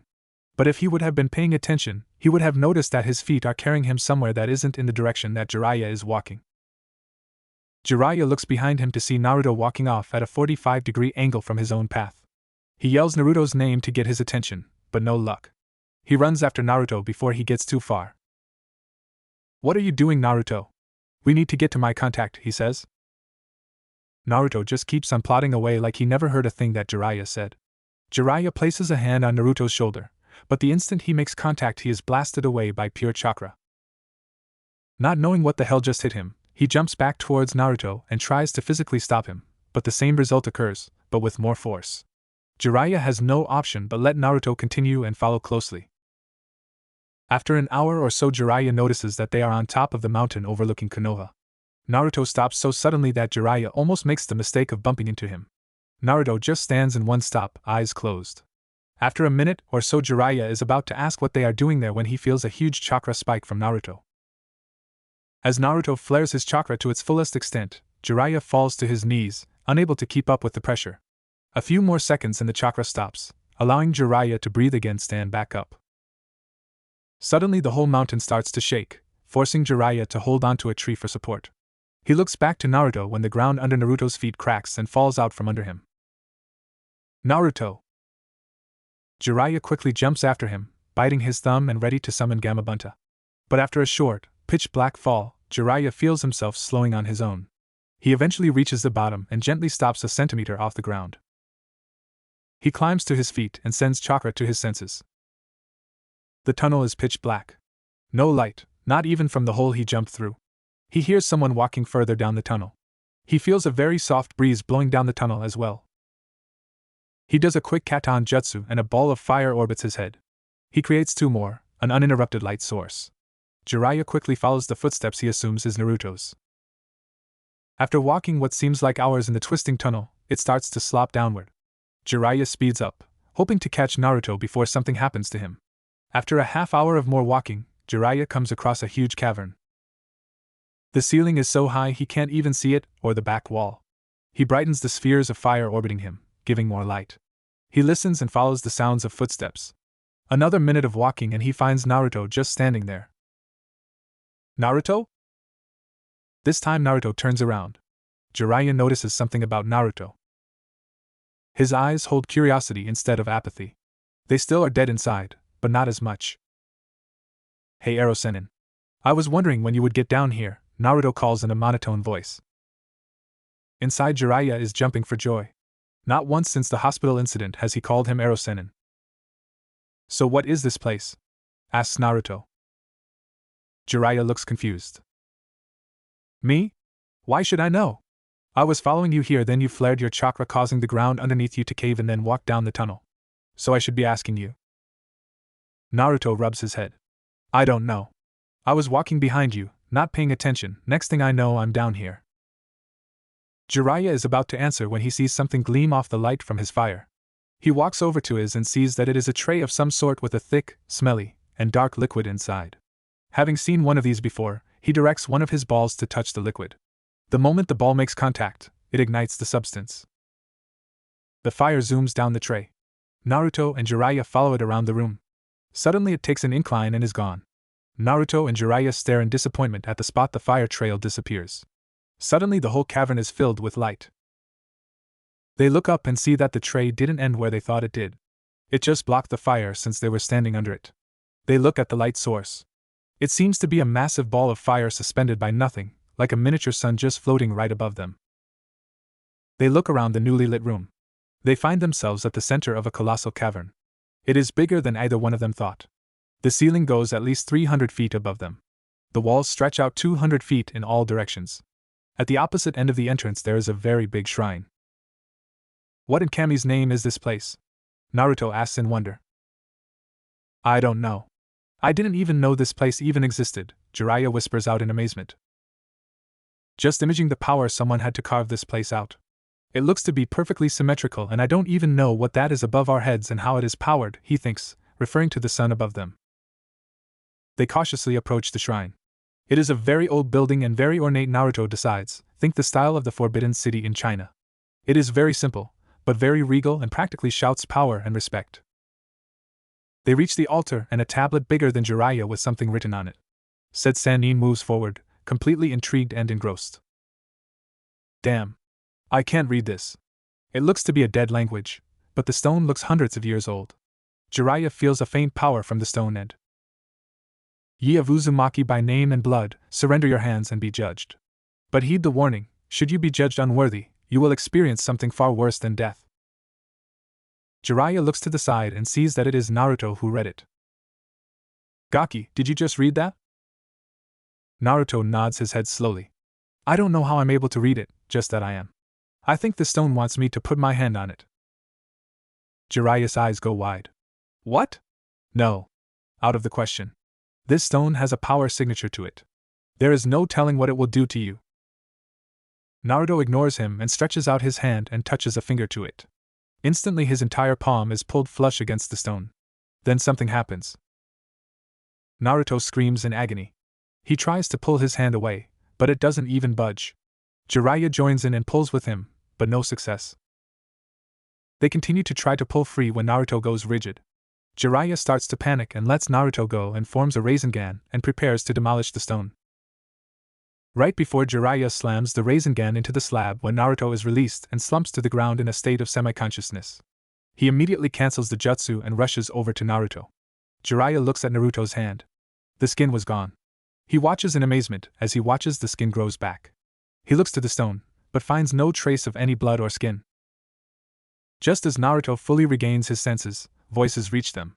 They turn to see Tsunade and 2 full squads of Anbu running towards them. Jiraiya, what the hell happened and what is this place and why are you here? I thought you left. She demands. I don't know, Haim. What are you doing here? He asks, slightly stunned at her arrival. The entire village felt that chakra surge and I came here ready to do battle. Was that you? And what happened? She asks, concerned. Jiraiya looks to Naruto for a second. Well, first that churka came from the Gaki. He gets a vibe from the Anbu. A badger Anbu steps forward, tanto drawn. The demon is breaking free. We must kill him now before. The badger masked Anbu falls dead, skewered by another Anbu through the back of his neck. I apologize, Hokage-sama. He was extremely rude and out of line. It will not happen again, the bird-masked Anbu says, clearly a captain, if not in charge after Tsunade of the Anbu. His statement is meant for the other Anbu more than Tsunade, and it is not lost on the other Anbu who shift uncomfortably. As I was saying, we were leaving the area when Naruto just started walking in a different direction. He says he doesn't know what happened. He just stopped right above the hole and flared his chakra. Then the ground caved in and I went in after him and it led us here. I had no idea something like this existed inside the mountain. Anyways, we come across this shrine here and there is something written on it. I couldn't read it, but Naruto did. After that he placed a hand on it and started screaming. I tried to get his hand off, but I couldn't get it off, so I was about to use a Rasengan on it when it let him go. He just recovered when you showed up. Tsunade turned to look at Naruto. You might want to tell the Anbu to go, he says nonchalantly. Tsunade raised an eyebrow. Oh really? And what makes you say that? Because I have information regarding this place that nobody but the Hokage should know. Obviously you would just tell Jiraiya about it later anyway, so he should stay, but the Anbu shouldn't hear this. Tsunade gives Naruto a calculating look, checking for anything abnormal. After a minute, she can't find any and dismisses the Anbu. Naruto then unsheathes his divine sword and summons Kushina once they are out of sight. Oh, I wasn't expecting to be let out this soon again. Are we going to? She trails off as she takes in her surroundings. No, we're not training right now. Tell me, mother, what do you know of the Uzumaki history? He asks. Kushina looks confused for a second. Not all that much. While I was tasked with the library's survival, I have read very little of it. I do know that the Uzumaki were unnaturally good at Fuinjutsu, and we have a very long lifespan with several clan members reaching 140 before dying of old age. Not much after that. Why? Naruto nods. Because this tomb is something that belongs to the Uzumaki. The three are stunned. What do you mean? How could it belong to the Uzumaki? They came from Uzugakure, not Konoha, Tsunade says. Naruto holds up a hand to stop further questions. He turns around and faces the stone. Jiraiya then notices that the writing is different and a lot more of it on the stone. Naruto begins to read. Ye of Uzumaki heritage have been found worthy. Heed this message well and find the other tombs. Before time itself was created, there are 4 gods and goddesses. Asumi, the goddess of creation. Kami, the goddess of life. Shinigami, the god of death. And Kratos, the god of destruction. Asumi was lent the power of the other gods and thus the universe was born. In that universe is the diamond in the rough, the crowning achievement of Asumi, her greatest creation. Earth. Within this one seemingly insignificant planet lays the most complex and sophisticated ecosystem ever to be created. This truly unique planet houses trillions upon trillions of unique life forms, all living in a perfect cycle of birth, maturity, decline, and death. But her single greatest creation was born. Humans. Kami, or commonly known as Fate, rules over the living, deciding what is to happen and how it happens. Shinigami, also referred to as the Reaper, takes the souls of the dead and places them in hell or heaven. The requirements for either are not known. And lastly, Kratos craves all that is chaotic and destructive. Whether it is simple mindless destruction or the killing or life forms, he desires it. Eventually Kratos' desire to destroy grew, and over eons, his lust for destruction grew to unquenchable amounts. So he set to destroy the very gods and goddesses that built the galaxy. To occupy his time, he detached a piece of himself and flung it down to earth. This fully sentient thing was named the Jubi, destruction and chaos incarnate. He sent Jubi down to earth with simple instructions: kill, destroy, create mayhem, panic, and despair. For decades, the Jubi rained down destruction on the helpless planet, while Kratos moved on to bigger plans. While the Jubi rained destruction and terror on Earth, the other three gods and goddesses confronted Kratos. A massive battle ensued, causing great destruction, nearly destroying the universe itself. Kratos had planned on this, but he was defeated and sealed away for all of time too. To ensure that balance was maintained, Shinigami was tasked with destruction as well as death. As for the Jubi, Asumi had a solution: the Sage of the Six Paths, created by Asumi and chosen by Kami to save the world. This man was dangerously powerful, vehemently peaceful, and near omnipotent. The sage did battle with the Jubi, but found it impossible to kill. But the sage defeated it by sealing it inside himself. However, the sealing of the Jubi had an unexpected result. The Jubi's Metsuki no Kami, Eyes of God, that come directly from Kratos, integrated with the sage's own DNA and became the first dojutsu. When the sage two sons, he knew that his full dojutsu was too powerful, too corrupting. So he broke it up, the Sharingan and the Rinnegan. The wielders of the Sharingan later become known as the Uchiha, and the wielders of the Rinnegan are the Uzumaki. The Sharingan will have a limited ability to predict enemy movements and detect, decipher, and copy chakra manipulation. The Rinnegan will have limited control over the five main elements, only along with gravity manipulation, and very limited control over the recently deceased. There are tombs of the Sage of the Six Paths scattered around the continent as a failsafe for future generations. These tombs contain power locked away by the Sage of the Six Paths to ensure world safety. One must pass 6 tests to gain all these powers. Each tomb bestows a different power as well as fully activating the full Metsuki no Kami. The tomb of the monk activates the domination over fire. The tomb of the warrior activates the dominion over wind and the first stage of the Rinnegan, allowing the user access to all basic elements. The tomb of the healer activates the supremacy over earth and life. The tomb of the priest activates the omnipotence over lightning and injects the DNA for the Sharingan, and activates it to its 3-tomo stage. The tomb of the protector activates the sovereignty over water and gravity. And the tomb of the goddess finishes with command over demon chakra and fully activates the Metsuki no Kami. The tombs will restore, if all 6 challenges are passed, the full dojutsu of the Sage of the Six Paths. Each tomb will allow full control over an elemental chakra. The 6th and final tomb will allow full control over Bijou or demon chakra no matter how much. This is because the sage was the original Jinchuriki and had full command over the Bijou chakra. Head across to a place of waves of movable earth, where the sun is harshest and the moon is most unforgiving. Look for what no man can live without. Look underneath the underneath to find the wind. The entire time, the 3 of them are silent, listening. It was a little difficult since Naruto's voice never changed pitch, never showed any interest. So this is quiet the development? Tsunade asks, clearly still shocked about the whole thing. Naruto shakes his head. That it is. I would have never imagined that I am a descendant of the Sage of Six Paths. Jiraiya tilts his head in confusion. So if this place was built by the Sage of the Six Paths and if what it said is true, then do you have control over fire? Naruto nods his head. Not only did I gain power over the elements, but the stone also contains memories of the Sage's personal fire techniques. Take this for example. He points to the giant ball of fire. That is a jutsu called Seijin, Tengaku no Kari, Sage style, Heaven's Light. It produces light and heat, but it doesn't burn or produce smoke. I can manipulate fire too. To make a point, Naruto holds out his hand and reaches for the fire and the sphere floating in the air. A trail of fire makes its way from the ball and wraps itself around Naruto's arm, not burning a single hair or piece of clothing, but they have a feeling that it is not due to the armor. In a sudden movement, Naruto opens his hand and swings his arm to the side. Seijin, Bino no Narakunosoko, he says coolly. Sage style, flames of the abyss. The flames jump from his hand and whip entirely made of fire coils itself around his arm. With a flick of his wrist, he sends the fire whip and cracks it on the ground, making a 2-foot cut in the ground. The 3 Kage-level shinobi stare wide-eyed at the display of power. He didn't make a hand sign, mold chakra, or even use any chakra at all from what they can tell. He manipulated the fire without using any conventional means. That is only one thing I can do now without more practice and chakra control. He changes the whip to a sword and shield, then to a staff, and finally to a giant lake. I have absolute control over fire. While I can't freely create fire without using chakra, I don't use any to manipulate it. Kushina's eyes frown in confusion. Sochi-san, if you knew this, why ask the question about the clan? Because I wanted to know if any others unlock the Rinnegan, he answers with a shrug. Well, I don't know. The Rinnegan is supposed to be an extremely rare dojutsu. Only a few in history have been recorded to have it. If it really does reside in the Uzumaki blood, then why would so few activate? She muses more to herself than to the others. I guess it's because the sage didn't want to attract attention to the clan.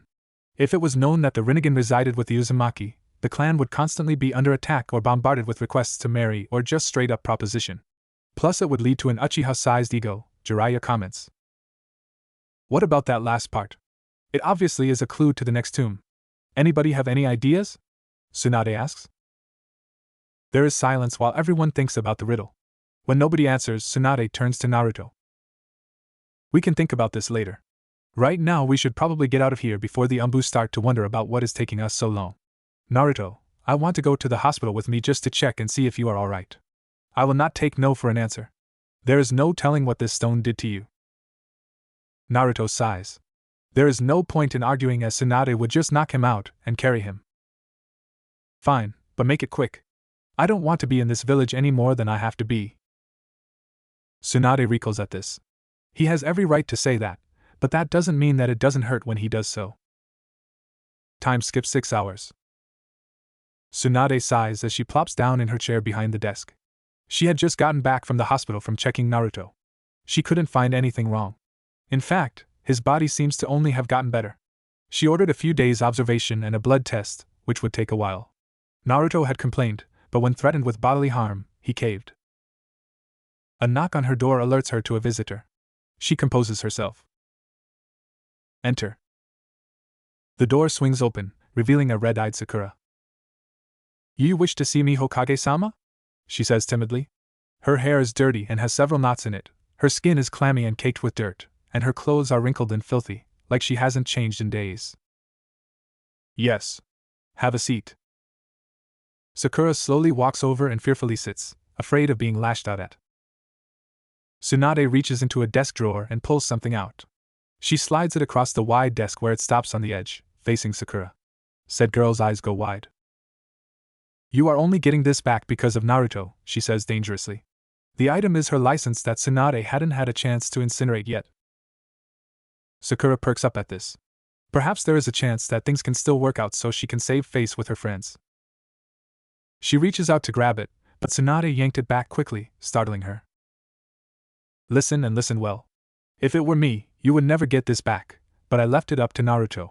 With that being said, you are dead to him. This was a parting gift. He has requested that you never be put on the same team, same mission, or anywhere near him in an official capacity. And I am quite motivated to grant that request. Sakura deflates at this. She means nothing to him now. How is she going to face her friends now? As of now, you are on probation. You will not leave this village without my expressed authority. You will only conduct D-rank missions for at least a year, and you will only receive half pay for those missions. The rest of the money will go to Naruto's funds as reparations. Sakura opens her mouth to protest when Tsunade slams her fist on her desk, shutting the pinkette up instantly. You either take the deal, or remain a civilian forever. Sakura thinks it over for a second. I accept, but I protest this treatment. How am I supposed to? Before Sakura can even blink, she is pinned into the wall across the room, Tsunade's hand on her throat, and none too gently. Now listen here, you selfish bitch. Do you have any idea what you have done to Naruto? He opened himself up to you and you treated him like garbage. You are lucky that Naruto is the kind and giving person that he is, because I wouldn't have blamed him for killing you if he had snapped. Do you know the kind of childhood he had? He had nobody. No parents, no friends, no teachers, no family. The closest thing he had was the Sandaime Hokage, but that wasn't much of anything. He is hated and spat on every day. At the tender age of 3, he was kicked out of the orphanage, and 3 times a week he would be beaten within an inch of his life. That went on until last year, when he became a shinobi and the mob couldn't hit him anymore. He went hungry, thirsty, had no water to wash himself. Did you even think to ask why? Because if you weren't so wrapped up in yourself, you would see a little boy who is desperate for attention, especially from women. He has more issues that I can count, and you just added half a dozen. So before you start thinking that you don't deserve your punishment, remember this. If it were me, I would have snapped and killed everyone in this town years ago. With that, Tsunade pulls Sakura out of the hole in the wall and threw her into the doors, breaking them. She looks at the destruction that she caused and feels better. Shizen rushes into the room after making sure that Sakura is alive. Tsunade-sama, what did you do? She demands like a mother getting ready to scold her child. Giving her a lesson in reality. Oh, toss this on her when you walk past. I have work to do. Tsunade tosses Sakura's license before turning back to her paperwork, stunning Shizen speechless. Time skip 2 days. Naruto and Jiraiya set out, for the second time on their 3-year training mission, as it was officially deemed. They had stopped by Tsunade's office to tell her they were leaving. They tried to ignore the hole in the wall in the shape of a person, but not very well. When asked, she said that she had dealt with a nuisance, and wouldn't say anything else about it. Nobody missed the satisfied smirk on her face when explaining the state of the wall. The blood results had come back. He had been tested for DNA changes, any known viruses, diseases, or illnesses, and a bloodline screen. All had come back negative. Satisfied that Naruto was in good health, she bade them goodbye and good luck. She told that she would continue to think over the riddle and would message them if she had any ideas. Currently the two are tree hopping, getting further and further away from Konoha. Naruto feels that every step, every foot away from that village, his feels lighter, more cheerful, or as cheerful as one can get while being extremely apathetic. They stop a few hours later in a small village and grab something to eat. Alright Gaki. Kushina and In hammered out a schedule for your training. On day 1 you are going to do a physical workout in the mornings. A 5-mile run, 100 push-ups, sit-ups, and chin-ups in any order you like. While you are doing that, your clones are going to be doing chakra control exercises. Kami knows you need it. Around noon you will break for lunch. At 1, you will create a clone and I will teach it taijutsu and you will learn kenjutsu from Kushina. You are going to spar with Kushina on these days. Around 5, we will break for dinner. Then you will relax for the rest of the night. On day 2 you will have a 5-mile run and 100 kicks with each leg on a log and 100 punches with each arm on the same log. After that you will work on jutsu from the scrolls and working on your fire chakra. After lunch, a clone will continue with kenjutsu and you will be in taijutsu. You will also spar with me and I will teach you and improve your techniques. During all this time, you will have a minimum of 10 clones going through and organizing the libraries into the Uzumaki and Namikaze sections and then into subsections of taijutsu, ninjutsu, fuinjutsu, kenjutsu, and general knowledge. In the ninjutsu sections, you are to divide them further based on element. In the general knowledge, you will do it by subjects such as medicine, math, and history to start. Once that is done, I want your clones to start reading up on fire chakra and fuinjutsu. Once you have the concepts down, I can help you in the more difficult aspects of the arts. I already know you have a very strong wind element, so we can do more exercises on that later once you have better control. Oh, and we will be moving around from place to place every few months. Don't want to stay in one place too long for Akatsuki to catch up or pass up on valuable information. Time skip next day, 5 p.m. Naruto sits around a small campfire, eating his dinner of a few fish. The training grounds were a few miles away from the town that they had eaten at. The grounds were flat with a river with plenty of fish to eat. He lays exhausted from the grueling training. The chakra control exercises weren't bad. Most of it was tree climbing and water walking, but with a few alterations. The tree walking was with his hands with his body completely perpendicular to the tree, requiring him to use chakra to reinforce his abs and back muscles to keep him straight.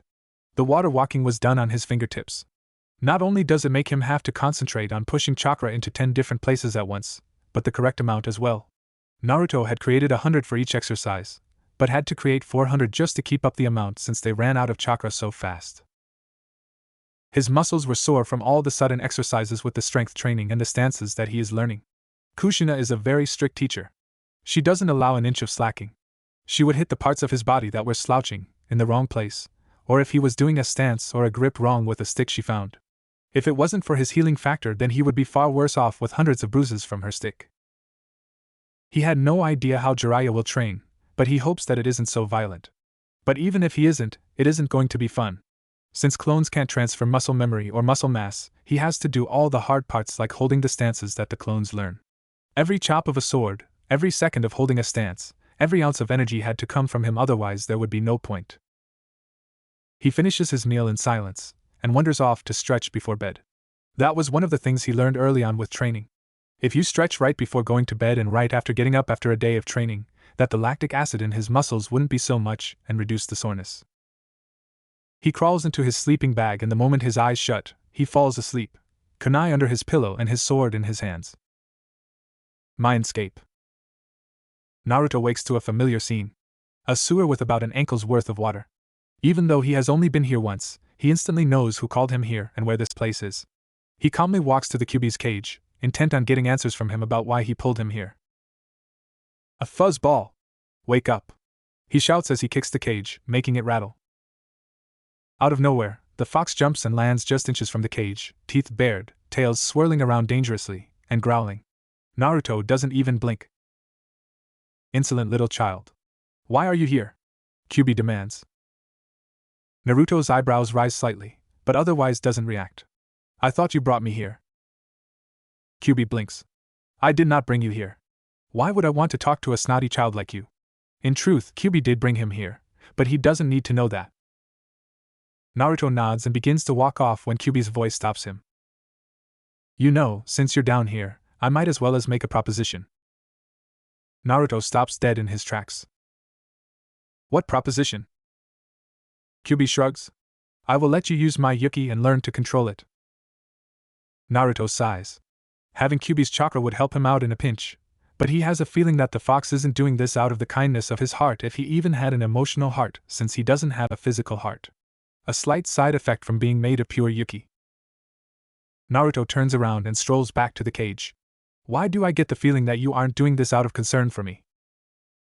Kyuubi barks out a bit of laughter. Indeed. Why would I give a damn about a puny, insignificant human like yourself? I want you to change this place. I tire of sleeping in water and staring at the same thing for 14 years. And I want to be able to access your senses. I dislike not knowing what is going on. Naruto thinks it over for a second. And why should I help you? The last time I was here, you threatened to kill me and kill my friends. I find it difficult to believe that you won't take advantage of me. Look, kid, it may not seem like it, but I'm not as malevolent as I seem. It wasn't even me who attacked your village, but I had to pay the price for it. And last time, I was pissed. I had just woken up for the first time in 12 years and hadn't remembered why I was here yet. Now Naruto is intrigued. What do you mean by that? Several days before the sealing, I was attacked in my den. They wore black cloaks with red clouds on it. There was a man who smelled of snakes, a man in an orange mask, a fish man with a weird sword, and a man with 5 masks. I was placed under a genjutsu, and lead to a facility where they drained my Yuki and channeled it into a mindless clone of me. They made the clone appear near enough your village to smell the humans and lost control and attacked. I was still linked to the clone since I was supplying the Yuki to make it continue to run. I was able to pull myself to the clone through that link just as the sealing started. I tried to get away, but Shinigami-sama had already been summoned and I got sealed. Naruto listens to the story in silence. Well, the people who attacked you are from Akatsuki. They are after the bijou for some reason. The snake person is Orochimaru, a former member of Akatsuki. He attacked Konoha a few months ago and killed the Hokage. Well, it is nice to know who they are so I can tear out their throats later. But what about our deal? Assuming I agree, how would I go about giving you access to my senses? You would need to modify the seal a little to allow me more freedom. And before you ask, tell that pervert of a teacher about it and have him do it. But before you go through it, you must improve your body to withstand the extra amounts my Yuki will have on you. The fact that Jiraiya will be helping makes me more at ease. To make sure that you doing pull a fast one on me and to make sure it is done correctly, he thinks to himself. I'm so glad that you trust me, Kyuubi says sarcastically. Naruto's eyes grow slightly. Yes, I can read your thoughts. We are in your mind and I am linked to it whether I like it or not. I'm not all that thrilled to be connected to a teenage mind. Naruto ignores the obvious jab at his age. So what else did you call me down here for? Kyuubi gives him a calculating glare. How long have you known? Naruto shrugs. A few minutes. The only time I've been here was when I literally almost died. So far as I know, only a life-threatening injury can force you to go into your subconscious, and I'm not dying, and after our first meeting, I had no desire to come here again. Kyuubi chuckles at him. It seems you're not as dumb as you seem. So tell me, how much of my chakra is Yoki? My father said that the earlier the sealing, the more the Yuki infuses with the chakra coils. Since you were sealed in me long before I was born, I'm curious. Kyuubi blinks. He was not expecting such questions yet. Roughly half, making your chakra very potent. That is why you have trouble doing ninjutsu. Combine that with your huge reserves, you have worse chakra control than a first-year academy student. Naruto shoots a glare at Kyuubi, who laughs at the attempt. Naruto doesn't like people pointing out his obvious shortcomings. Yeah, and I wonder whose fault that is? Can't even defend yourself. As soon as that came out of his mouth, he regretted it. Kyuubi let out a howl loud enough to make his eardrums rupture. The entire mindscape is shaking, forcing a Naruto to not only to put his hands to his ears but to stumble to a wall to keep upright. After a full minute, Kyuubi stops. Do not forget your place, mortal. While I may not be able to affect your mind, I can affect your body and force enough chakra to send you into a coma for years. Know your place. Naruto looks down at the ground, ashamed of his actions. He needs to get more control over his mouth. I'm sorry. I didn't think before I spoke. You being here is obviously not your fault. I'll try to think before I speak. Kyuubi just settles back down on the ground. After a few minutes of silence, Naruto approaches the cage again. So if I go through with this, how will it affect me? Kyuubi gives him a glare that would make most people shit their pants while deciding to answer or not. The seal would allow more of my yoki to flow faster into your coils as a side effect. Your body would then up the amount of chakra in your coils to keep it at the same ratio. That will force your coils to grow and expand due to more chakra flowing at a time. During that time, you would be in extreme pain while your body adjusts to the yoki and bigger coils. The benefits would seem to vastly outweigh the consequences. He would have more immediate chakra to use, much like how your body stores energy. Your blood stores small deposits of glucose ready for use by the muscles while the fat stores most of the energy. When the body uses up the glucose in the blood, the body then breaks down the fat to gain access to the stored glucose, but it is a delayed process. It works much the same way with chakra coils. He could use more chakra while not requiring as much for ninjutsu means that he has a huge advantage in the ninjutsu department. Also, the bigger coils means that his tenketsu can't be as easily closed by a Byakugan user. The downside is the fact that it would be painful for a while and his chakra control would be even worse than before, so he would have to start from scratch. That wouldn't be a bad thing now, as he is only getting started. The biggest thing would be risking the Kyuubi getting out, but with Jiraiya being in on it, the risk of that is greatly reduced. Naruto looks at the fox. I agree. I guess the first thing to do would be to change this. After a few seconds, Naruto plays around with certain aspects, such as how much water is in the sewer or how much lighting. Nothing major, just enough to get the hang of manipulating the environment. After about a half hour, Naruto attempts to make the change. He concentrates. The next thing the fox and Naruto know, they are standing in the middle of Konoha, only there is nobody around. No noise, no movement, just Naruto and Kyuubi. You know, as glad as I am that it isn't a cage, I would prefer not to be in this accursed village. Even if it is just a fabrication, it brings up memories that I would rather not relive. Naruto actually agrees. So what would you like instead? Kyuubi blinks at Naruto. Well, I would like Miden. It was my home for a century and I feel very comfortable there. Can I? Naruto nods and the scene once more inks away into nothingness, only to reform. Naruto looks around. They are standing in a huge cave. Naruto estimates that the cave is more than 150 feet tall, and at least that wide and 3 times as deep. It is just big enough for Kyuubi to be able to turn around fully. Inside the cave is a small pool in the back that Naruto can only guess is filled by an underground river. Off to one side is a very large amount of hay on which Kyuubi is already laying on, half asleep. Near the entrance is a large pile of bones, an obvious warning to trespassers. Kyuubi is laying on his side, legs completely to the side, all 9 tails resting against the side of the wall. Naruto starts walking towards Kyuubi when he notices something, or the lack of something. You didn't tell me you were female. Kyuubi opens an eye and glares at him. I'm actually neither male nor female since I am the only one of my kind, having reproductive organs wasn't included in the package, though my personality was based off a female fox instead of a male one, so I have tendencies to act like a female, but I can be male if I wish to be. I can use my yoki to grow a set of organs, but that is asking for more trouble than it's worth, as I will have the same side effects of having those organs like heat or raging hormones, or a hard-on in the mornings. Naruto blanches at the info. He wasn't expecting that kind of an answer, but it does make sense. Bees are pure yoki who can use the yoki to solidify into anything they want.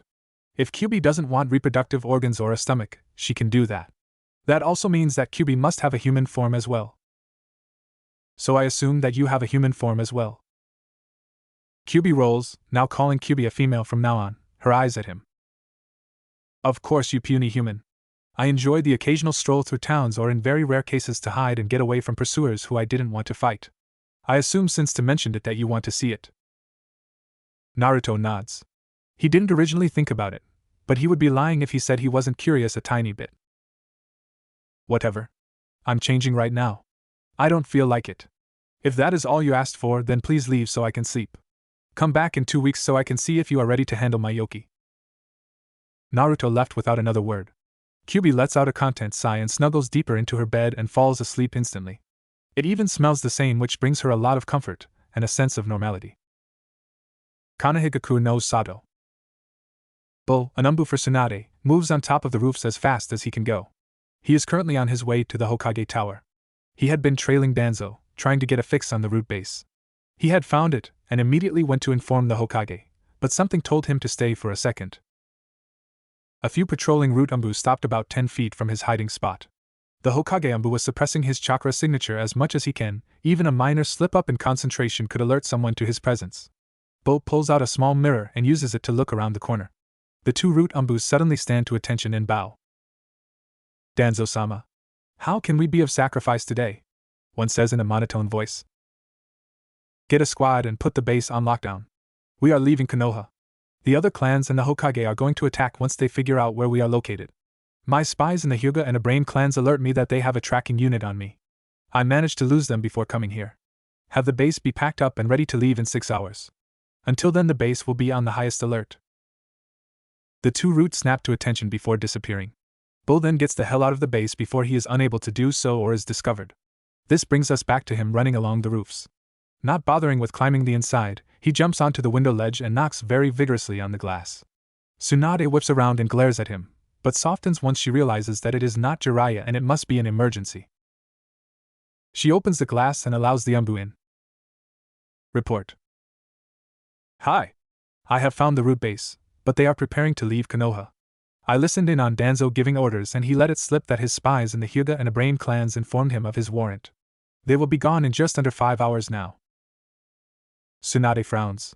She hadn't planned on Danzo finding out, but the fact that they have the element of surprise on them gives them an advantage. Where is the base located?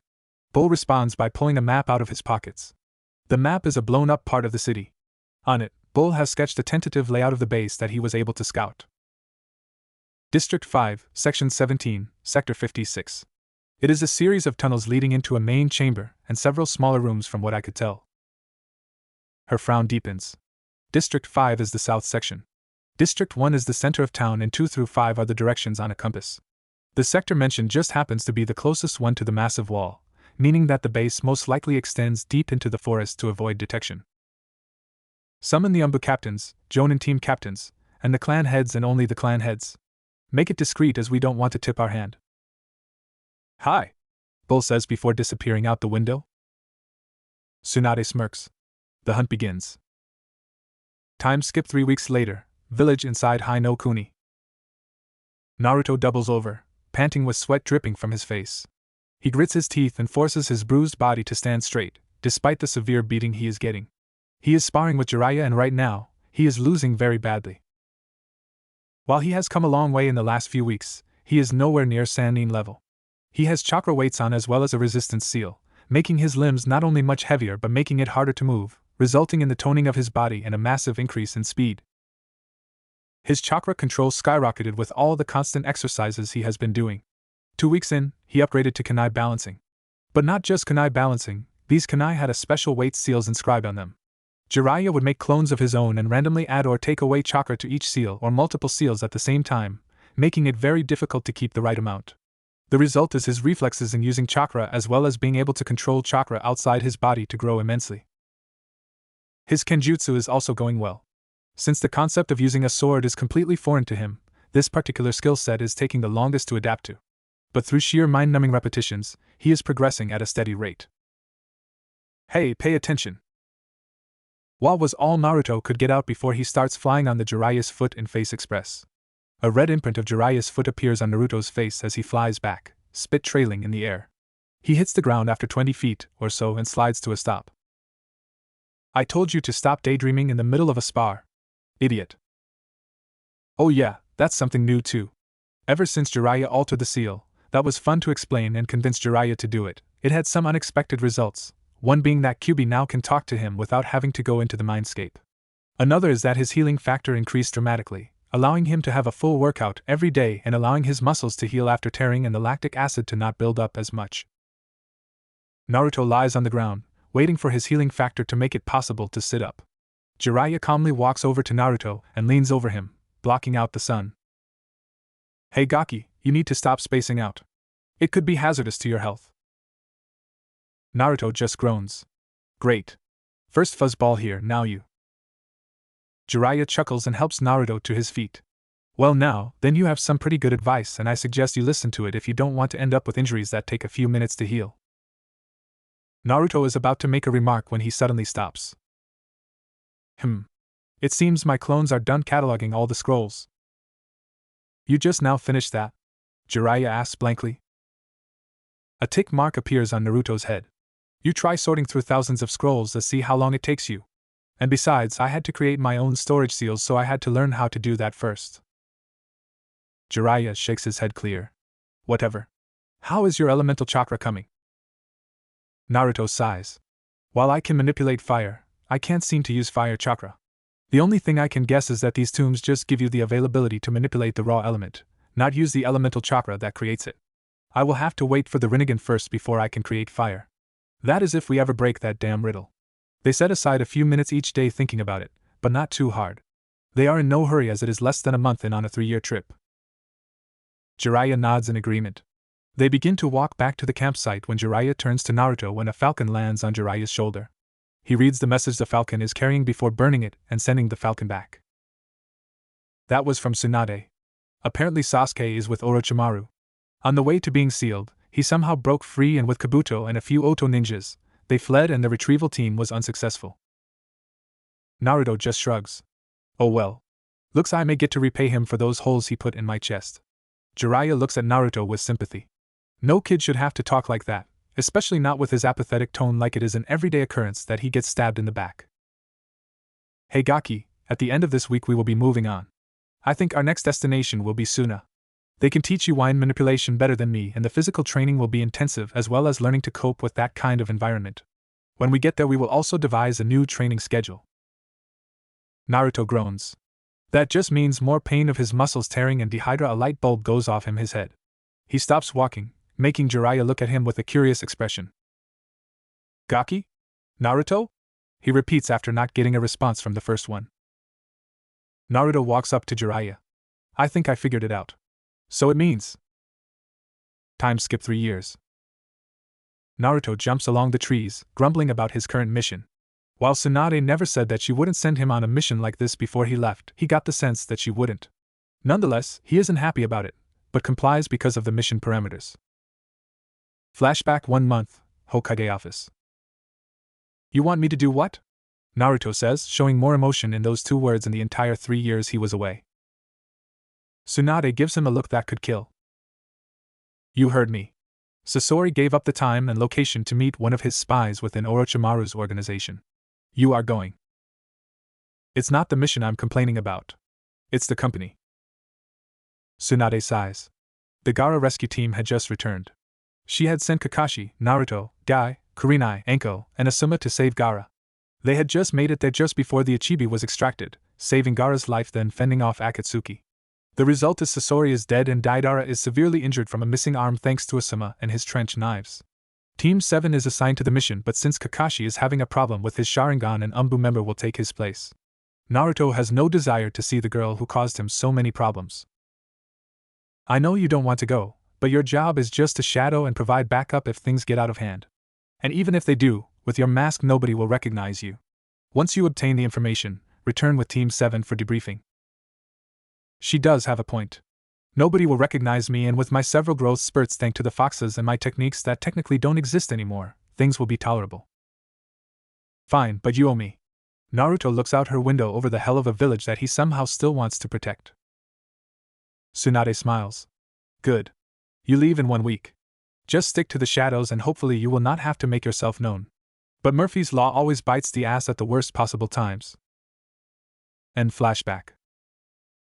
Naruto feels the group ahead stop. Behind his Umbu mask, he channels chakra into his eyes, enhancing his vision. Since his induction into Umbu upon returning to Konoha almost 2 months ago, he wears the standard Umbu gear, but with his divine sword strapped to his waist. His mask is that of an owl. He wanted a fox, but Tsunade thought that was too obvious. Underneath that, though, he still has on his clan armor that he always wears wherever he goes, even if he is in Konoha. Team 7 stops at a very long bridge to discuss what is going to happen. Using his chakra-enhanced senses, he listens in on the briefing. So Tenzo or Yamato is going to create a wooden puppet and masquerade as Sasori and hopefully get the information. Team 7 replaced him with a kid named Sai, an ex-member of Root. He was captured during the raid, but unfortunately, Danzo himself got away by sacrificing all of his Root members to stall and give him time to get away. The seal on his tongue was removed, allowing him free speech, and his emotionless facade is starting to come down. The other new member is someone who graduated a year after them. His name is Fugaki Hidotake, Fujiki Hitataka. He replaces Sasuke on the team. He is from a civilian home and is more like Rock Lee, being a halfway genius of hard work. An hour later, Naruto is watching over the mixture of Genin and Shunin, waiting for something to happen. Then a person starts across the bridge and stops in the middle of it. Naruto narrows his eyes at the person he recognizes as Kabuto. Yamato waits about 10 minutes before going out in his disguise.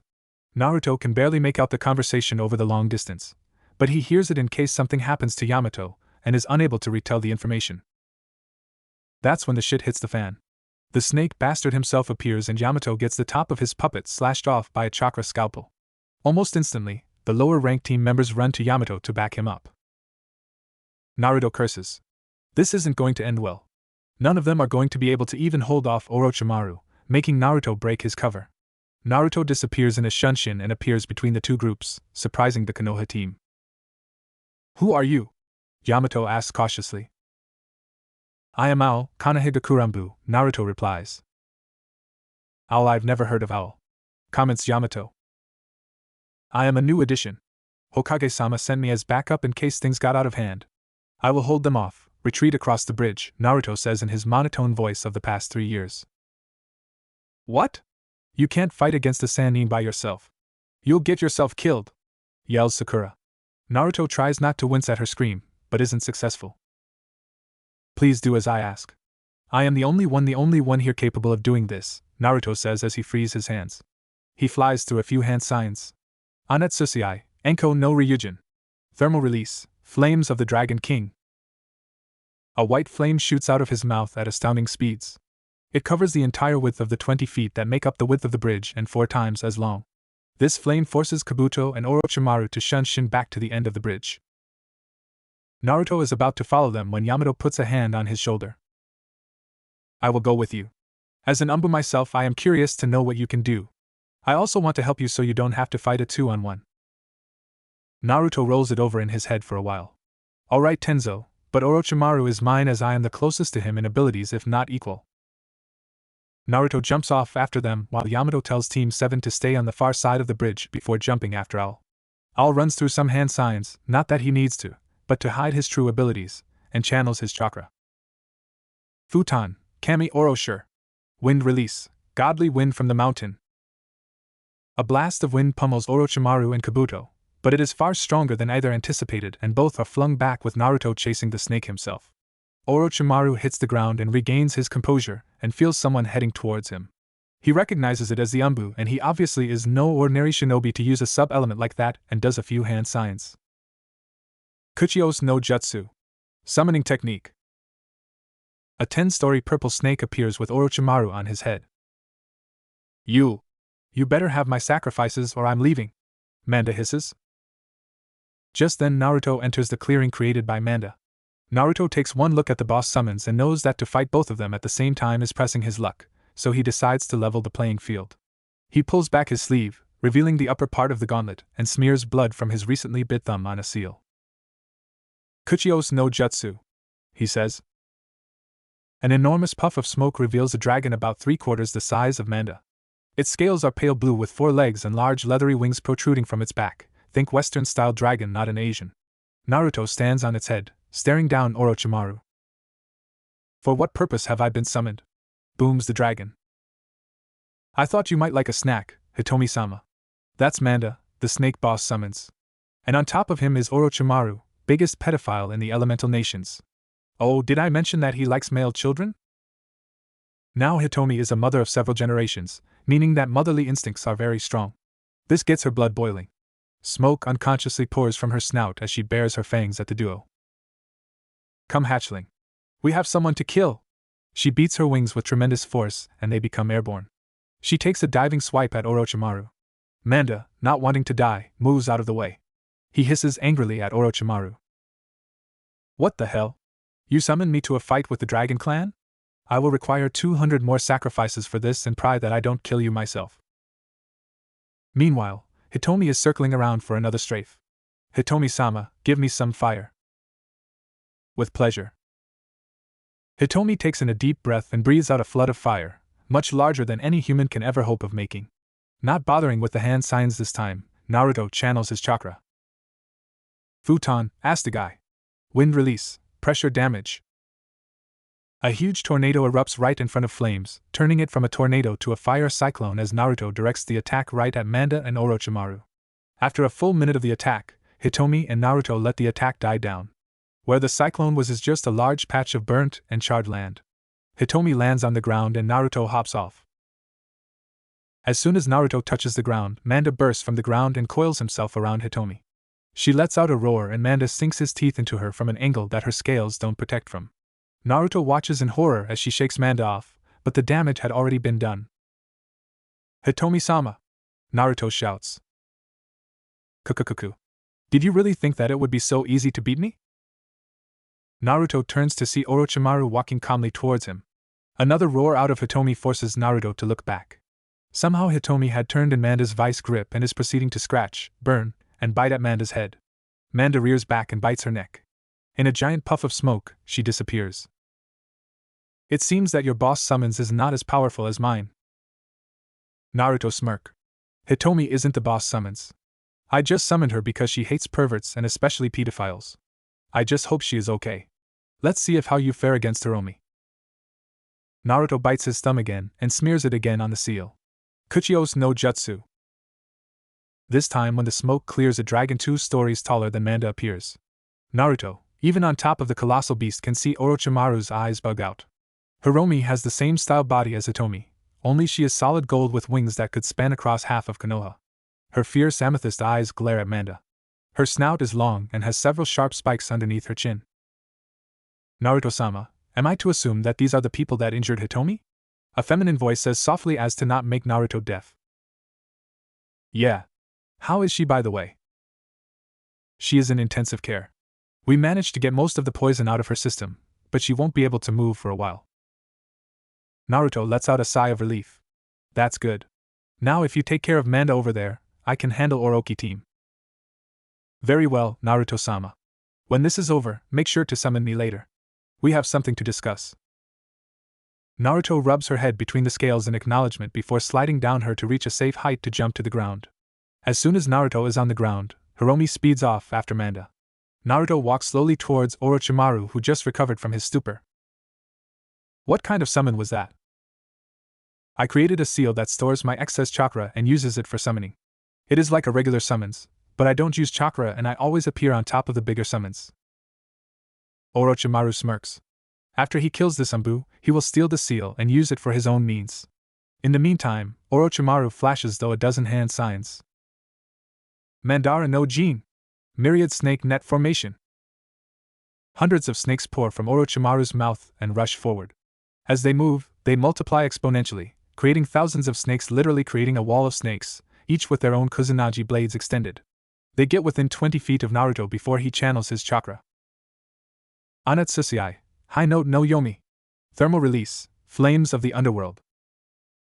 Fire spews forth out of Naruto's mouth and go about 10 feet, but instead of rushing forward, it stops and expands to the sides, producing a wall of white-hot flames 40 feet wide and as tall. The snakes are instantly incinerated, not even leaving any ash. The wall doesn't fade though. Hidden behind the wall, Naruto channels more chakra. Anatsusiai, Maki no Kenda. Thermal release, Hounds of Hell. Nothing appears to happen, but Naruto continues as if nothing is wrong. He claps and proclaims. Futon de Tapa. Wind release, Great breakthrough. The flames shoot forward at high speeds with the wind backing it. The effect is a very widespread attack. Orochimaru is forced to use a chakra-enhanced jump up to avoid the flames, playing right into Naruto's plan. As the flames pass underneath him, for large dogs made of white-hot fire jump after him. One swipes at him, forcing him to use kawarimi with an unburned log. Right as he lands, he is attacked by the other three. They swipe and lunge and bite at Orochimaru, making it very difficult to counterattack. Eventually he becomes fed up. Sword of Kusanagi. A blade shoots out of his mouth and impales one of the firehounds, but it doesn't dispel, only making Kusanagi very hot. Narrowing his eyes, he spins the sword very quickly, forcing a very strong current of air that makes the hound explode outwards. 1 down, 3 to go. As the hounds continue to attack relentlessly, Naruto sits close by and watches. One hound gets in a lucky swipe, only to see Orochimaru turn to mud, via kawarimi with a mud clone. As the hounds hone in on Orochimaru's scent, 3 snakes shoot out of the ground and wrap themselves around the hounds. This is only for a second as the snakes are incinerated, but that is all Orochimaru need. Futon de Tapa. A fierce wind screeches around the clearing and the trees right at the hounds. As the wind hit them, it is so great that it snuffs out the fires in seconds. Naruto then sees Orochimaru walk into the clearing, breathing heavily. Damn, that was close. I haven't had to fight like this in years, he breathes before he sets his eyes on Naruto. Who are you? Naruto looks at him behind his mask. Someone you shouldn't cross. As that exact second, Manda slams down into the ground, creating a huge impact crater. Not a second later, Hiromi slams down on top of him, creating an even bigger crater. As the smoke clears, Hiromi is seen with one of her massive front legs pinning Manda down, her jaws very close to the soft spot right behind his head. He is covered in scratches and cuts and burn marks. Manda looks at Orochimaru with hate in his eyes. Don't you dare summon me again or I will kill you, before he vanishes in a puff of smoke. Hiromi turns to Orochimaru and growls, her head low to the ground, prepared to pounce. She lets out a very deep and low growl that makes the earth tremble. I suggest you retreat, Orochi team, or you won't leave this clearing alive, Naruto says impassively behind his mask as he walks up beside Hiromi. He places a hand on Hiromi's neck, just behind her head. Orochimaru may be mad with power lust, but he isn't stupid. He knows when he is outmatched. I won't forget this. Your days are numbered, he hisses out, clearly pissed before Shenshins away. Naruto walks in front of Hiromi and scratches her nose. Thanks for the help. I would have had a hard time taking both of them by myself. Hiromi lays her head on the ground, allowing him to continue his scratching, as it is the closest she can get to looking him in the eyes at his level. No problem. That's what I'm here for. I must say that I enjoy turning that snake into a wallet. I'll make one for Hitomi. She raises her tail and shows a large piece of snake skin laying on it as a trophy. Right, well, I'm off. No telling how much time the mission will take before I get back to somewhere I can summon you. I'll see you later, Hiromi-sama, he says with a low bow. Take care of yourself. With that, she disappears back to the summons realm, visiting Hitomi to give her the snake skin. He walks back to the bridge and finds Yamato being treated by Sakura. Fugaki is standing guard and Sai is sitting with his legs dangling over the side drawing. To an outsider, it may seem like he isn't paying attention, but his body language is saying differently. What's his diagnosis? Naruto asks. Several cut muscles and tendons, a concussion, and severe chakra exhaustion. What happens now? She looks to Naruto. Naruto sighs. Well, the mission is a failure. We didn't get any new information out of Kabuto before Orochimaru showed up. Though I can't help feeling that this was a setup to kill Sasori to begin with, so there probably wasn't much to learn anyways. We will head back to Konoha and report to Tsunade-sama. Is Yamato stable to move? Sakura hesitates. I don't know. My medical knowledge is average at best. Then we will err on the side of caution. Do what you can. We will rest here until tomorrow before moving out. I will message ahead and let Tsunade-sama know of our status. With that, he summons a small dragon about the length of his arm. The dragon is very long and has no legs and a flat snout. It is a conglomerate of colors from red to orange to yellow. How can I help you? It squeaks. I need you to deliver this message to Tsunade-sama in the Hokage Tower in Konohagakure. Return if she has a reply, but if not, then you can go home, young one, he says before handing the small dragon a scroll. Sure thing, Na. Naruto quickly places a hand over the dragon's mouth. While I'm wearing this mask, please call me Owl, he says calmly. Sure thing, Owl-sama. I'll take your message as quick as I can. The dragon flies off at a high speed that didn't seem possible for something so small. The whole time, the 3 conscious members of Team 7 were watching the interaction. Sakura gets curious about the identity of the owl-masked Anbu, but decides to ask about it later. Time skip 1 week. Naruto leads Team 7 into the village, not bothering to stop at the check-in at the gate, seeing how Anbu don't get questioned. They took Yamato to the hospital first, and Naruto alone went to report to Tsunade. After a thorough debriefing, Tsunade sent him off. He instantly shins to his apartment. He arrives and takes off his Anbu mask. Although he has been back for a few months, he doesn't go anywhere without some kind of mask on, as he doesn't want people to know he is back. It's more of the fact he doesn't want to talk to people than he doesn't want people to know he is back. He walks back to his room and opens the door, only to find someone already there, in his bed. "Kyubi, you have your own room," he states. Although she is pretending to be asleep, he sees the slight frown on her face. He rips the blanket off and sees her completely naked, but he isn't fazed by this. She walks around most of the time like that around him, so he is used to it. She has red eyes with matching hair, nails, and landing strip. He didn't want to know the last part, but with her naked most of the time, it was only a matter of time. She has very long, slim legs and delicate skin. "But Foxy-kun, I like yours," she whines. Ever since he and Jiraiya found a way to release her safely a year and a half ago, she has been trying to get him to sleep with her for an unknown reason. Mostly she stays in the city, but Naruto left some of the seal intact, enabling her to go inside Naruto's body whenever she feels like. It is also a way for her to go on missions with him, as she is not a citizen or a shinobi of Konoha. In order to unseal her, Naruto had to reduce the seal, little by little. Once a week, he would weaken the seal, and each time a flood of yoki would come out, forcing him to be pained the entire week as his body adjusts to producing more and more chakra and expanding his coils to match. This went on for months. After 4 months of having absolutely no chakra control, he finally ripped the seal apart, allowing her to come out. At the end of it, Naruto has as much raw chakra as the Nibi. It took him a full 3 months and tens of thousands of shadow clones to have control of his reserves. Even now he doesn't have full control, but with an almost never-ending supply, that really isn't much of a problem. His chakra coils hold as much as a normal jonin has total. Not even a Hyuga can close his tenketsu. One of the most interesting things though is that after Kyubi was free of the seal, Naruto's body began producing yoki her absence in the same quantities to keep the ratio right. Kyubi then explained how because he was only a few months along as a fetus, the sealing forced a genetic change, making Naruto a half-demon. It was only until now that Kyubi is no longer providing the yoki that his body made use of the genetic changes. He would stop aging at 21 and can use yoki without recourse. Of course, not all the changes were because he is half-demon.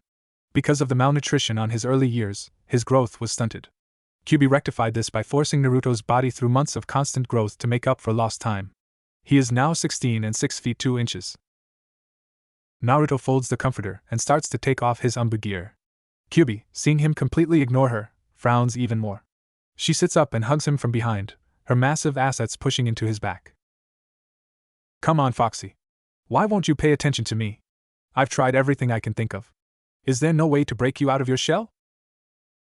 Not once has Naruto broken or even talked much about himself, though not from lack of trying. Twice a week she would pull Naruto into his mind and try to get him to talk to him, but that wouldn't work. Kushina would try to get to know him, but he mostly ignored her outside of training. Jiraiya had tried the hardest. He tried physical exhaustion, mental exhaustion, emotional stimulation, everything he can think of, and nothing worked. "Please get dressed." Naruto pulled out of her grip and undressed and got in the shower. Kyubi stands there, not moving from her spot. A single tear rolls down her face. "I'm sorry, Naruto. It's because of my presence that you are so hurt. I swear I'll get that pink bitch back for making you like this."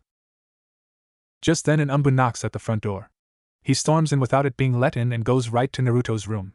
Kyubi had just enough time to use her yoki to make herself decent before the horse Anbu appears in his room. He turns to Kyubi. "Uzumaki Naruto is summoned immediately to the council chambers. I am to escort him there now, even if I have to drag him," he says to her with a condescending voice. The Anbu tries to make his way past her to drag Naruto out of the shower when Kyubi grabs his hand in a vice grip. "Thank you, but we can get there on our own. Now leave before I make you." Horse just scoffs and tries to get out of her grip, but Kyubi doesn't let go. "You will let me proceed with my mission or suffer the consequences." When she doesn't let go, he winds up to strike her when she increases the force on her grip, forcing him to the ground. He looks to her eyes and sees them burning with rage.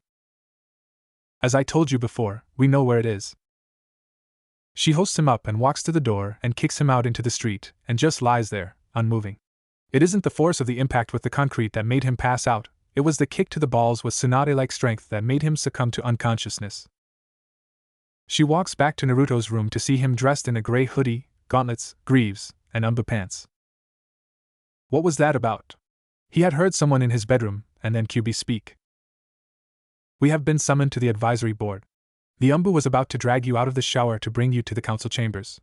I stopped him, and he is now nowhere able to perform his job.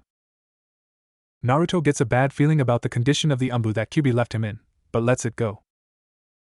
Kyubi disappears into the seal and Naruto walks out of his apartment, this time a blank umbu mask on, and sees the umbu still lying on the concrete.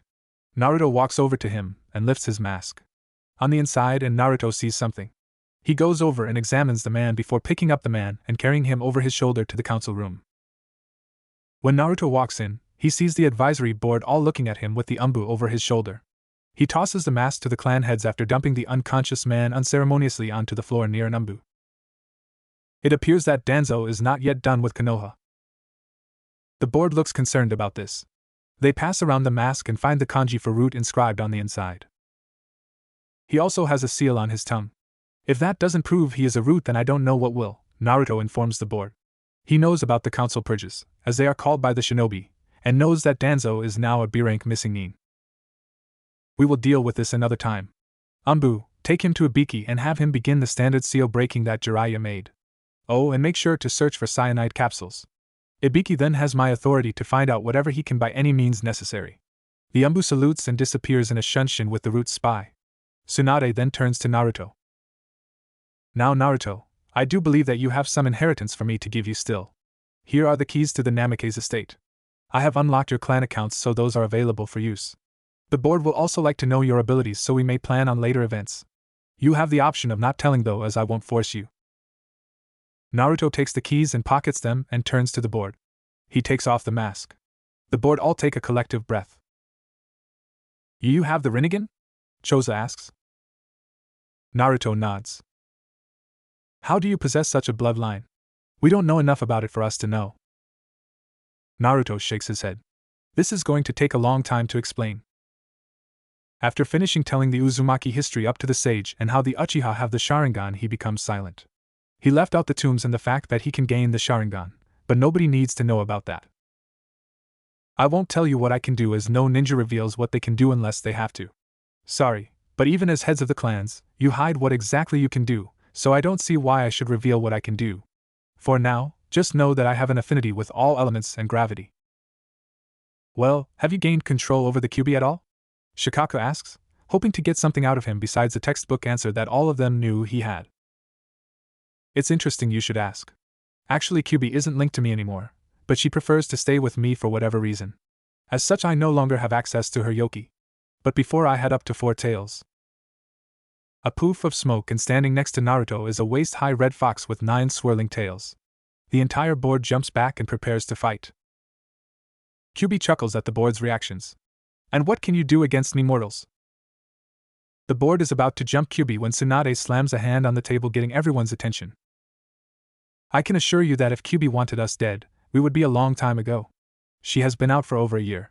She holds this village in contempt, but the only things keeping her from destroying this village is Naruto, so be glad he likes this city for some reason. Yes, and you should be very happy that I'm letting this shit village continue after seeing what this village did you a child. No bijou would ever subject someone to that much mental, physical, or emotional trauma. I'm even amazed that Naruto isn't even more messed up than he already is. One clan head is about to speak up when Tsunade cuts him off. He already has had a full physiological evaluation, like all shinobi do every 6 months, is deemed fit for duty. How I don't know, but I had our best counselor do his evaluation. Even now he has sessions and will probably continue to see a counselor for the rest of his life. With that, Naruto, you may leave. We still have some budget items to go over. Naruto nods his head and leaves after Kyubi poofs back into Naruto. Right before he exits, Kyubi reappears beside him in her human form. As much as she would like to scare the shit out of the villagers, it would only cause more problems. Naruto leads the way, not even registering Kyubi beside him. He leads the way to the Namake's compound. He has been by there a few times after he got back just to see what it looks like, but unable to get inside. He opens the gate with a click and a seal appeared. Recognizing it, he rubs some blood on it, and the gate swings open. Naruto and Kyuubi looks at the huge compound. By the gate is a map and Naruto takes a look. The compound has a dozen fairly large houses, 2 hot springs, one for women along with a matching one for men on the opposite side of the compound, and a mixed spring. The 2 separate genders is counted as 1, 2 dojo, a market, 3 outdoor training grounds, a recreation center, and a clan center. The clan center is where the current head of the clan resides with her family, and is the largest building in the compound. This is also where the clan offices are located. It has 3 stories. The first floor being for clan business, offices and storages spaces to run the clan on the first floor. The second is for clan meetings and discussions as well as the clan head's personal study. The third floor is reserved for the clan head's family. Naruto had only been inside the clan center, but got no further than the first floor due to the seals. Now that he has the keys, he has access to all the buildings, floors, and doors. Today is for exploring. He didn't have anything else to do today, so he is free to do so. It's very big. Naruto rolls his eyes at the innuendo. Why did you come? You know it is dangerous for people to see you. Kyuubi pouts cutely. Does Naruto not want me around? She pauses for effect. Seeing no reaction, she sighs. I am damn determined to break you out of this funk you're in. If that means that I spend every minute of the day beside you, then I will. Even if it means sharing my bed with you, I'll do it. Nobody deserves what happened to you, and you won't be happy with someone unless you get out of the state you're in, so buck up or get used to it. She doesn't say it, but she hopes that it is with her. Over the years, even before she met Naruto face to face, she was watching his memories, and she respects him a great deal. The amount of fortitude and resilience he possesses is beyond comprehension. She would have snapped long ago, but Naruto held it in and gave everyone a smile and a joke, hoping to take others' sadness away, even at the cost of his own. He is everything she sees a mate should be and more. But first she has to pry him loose of his apathy. Naruto, not knowing the thoughts going on in her mind, just shrugs and continues to explore. He covers the entire compound, every home, none are even relatively similar in shape and design, all the offices. The only place he didn't go is the 3rd floor of the clan center. He had his hand on the doorknob, but unable to turn it and take that final step. Kyuubi wanted to go to him, but in his current state, he wouldn't accept her nor would she be welcome. This is something he has to do. They leave the compound and go home. Naruto undresses and doesn't bother with dinner and goes straight to bed. Kyuubi sits against his door and leans her head against it, deep in thought. Sometime later, she hears a something. It is so soft that she almost didn't hear it. A sniffle. More come now as Naruto tries to stem the flow of tears for what he could have had, but instead had his childhood taken away. Kyuubi's heart sinks and wishes she could comfort him, hold him, let him know that it's going to be okay. It breaks her heart to see such pain and sorrow in someone so young. Sure, she has seen things worse than what Naruto has gone through, but never has she seen such malice and hatred directed toward a child before. Kyuubi listens to him cry and sheds silent tears for him and eventually falls asleep against the door, tear stains visible on her flawless skin. Time skip 2 days. Naruto stands in the middle of Tsunade's office, waiting to see if she approves of his next mission. It is a mission to Kirigakure to activate the next sequence of tombs, the Tomb of the Protector. He had just deciphered the message from the last tomb they activated. Tsunade is mulling over letting him go by himself or with a team and having to explain to the new people about him. Naruto recalls the tomb of the warrior in Suna that unlocked his Rinnegan. Flashback 2 years. Jiraiya and Naruto approach the gates of Suna, having just finished trekking across the desert with very little stops. They is immediately accosted by 2 chunin at the gate, the leader thinking he should show off to his newly instated guard next to him who happens to be obscenely hot. Halt! Present your IDs or else, he demands. Naruto, not really in the happiest of moods from the early stages of dehydration, growls at the attitude of the upstart chunin. Said chunin hears the growl, but keeps up his tough guy charade, clearly not knowing that not only is Jiraiya a Sannin and way out of his league but that Naruto is a personal friend of the Kazekage. Yeah, and what are you going to do about it, hairpiece? Naruto shoots back. The leader stared blankly at him. He turns red from rage and embarrassment from the jab. He happens to be an older and due to genetics, started losing his hair at an early age and is forced to wear a toupee to cover up his chronic baldness. Now the hottie beside knows it, reducing her opinion of him. Seeing her commander starting to lose his temper, the new chunin timidly approaches him. Tenzo-senpai, maybe we should just be nice. Now that the old man has her poking at him to let it go, he can't unless he wants to be made a fool of. Glaring at Naruto, he gets directly in his path. Papers or else. Naruto's eyebrow twitches. Moving faster than the Chunin can see, Naruto spins the man around before forming a tiger hand sign. The new Chunin recognizes it and starts to move forward. Watch out, senpai! She shouts, but too late. Konohagakure hidden secret taijutsu technique, 1000 years of death. Naruto plunges his 2 index fingers deep into the man's rectum, making him shoot off at tremendous speeds. Everyone there is shell-shocked that Naruto would use such a technique. This is the scene that Gaara arrives to. It seems that you cause trouble wherever you go. It's good to see you, Naruto. Naruto walks over and takes his ha-wham. Flashback end. Naruto groans as he reverts back to reality, as he slowly gets off the floor with much effort on his part. The chair that was used as a flying projectile lies smashed in a few pieces a few feet from his head and a giant lump on his head, indicating just how hard she threw it. The chair was solid wood, one piece, not a speck of glue on it. Don't go into random flashbacks when I'm talking to you, Tsunade yells. Naruto holds his head as he lifts himself off the floor. He sways dangerously and has to hold onto the back of a chair to keep his balance. What were you saying now? Tsunade growls, but continues where she left off. You can go to Kirigakure, but you will have a slug with you at all times in case something happens. And take Kyubi with you.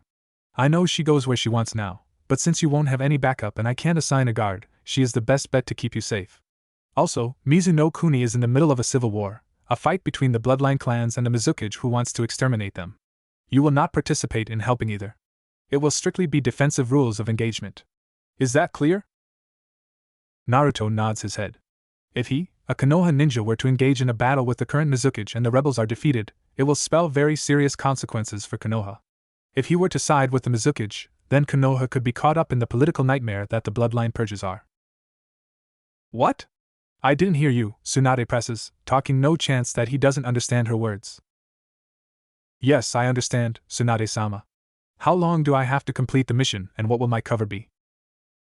You have 1.5 months to complete the mission and an additional 2 months for travel as it takes 3 weeks to sail to Kiri no Kuni. As for your cover, you will be going under the guise that Konoha is looking for an alliance, and you are there to see if Kiri is what we are looking for. This should make it so you can look around without people getting suspicious. Any questions? He shakes his head. I'll leave within the hour. Naruto turns to the door. Naruto. He turns to look at Tsunade. Be careful. Naruto nods and disappears. Tsunade turns to look out the windows that overlook the village. What will it take to break you out of that mask? Border of Hai no Kuni. Kuchios no Jutsu. A small puff of smoke appears before Naruto. He blinks. He was expecting an enormous amount of smoke that boss summons usually produce because of their size. When the smoke clears, a woman stands before him. She has waist-length bright golden hair, the color of a sunflower, wrapped up in an intricate bun that has a few stray strands reaching to the bottom of her neck. She is tall and wrapped in an elegant, yet simple kimono. This does nothing to hide her fun bags. Her large fun bags. She rivals Bachan, he thinks before he stops himself. This is the first time in 2 years that he has seen Hiromi in her human form. Hiromi looks from Naruto to the woman beside him before she recognizes the woman. Ah, long time no see, Kyubi-sama. It's good to see you again, she grates. Hiromi steps up and hugs Kyubi. The two have known each other for quite a while, and the first time Hiromi was summoned by Naruto she was ecstatic. Kyubi is clothed this time wearing loose pants and several layers of clothing under her armor, not that she needs armor. What did you need to talk about?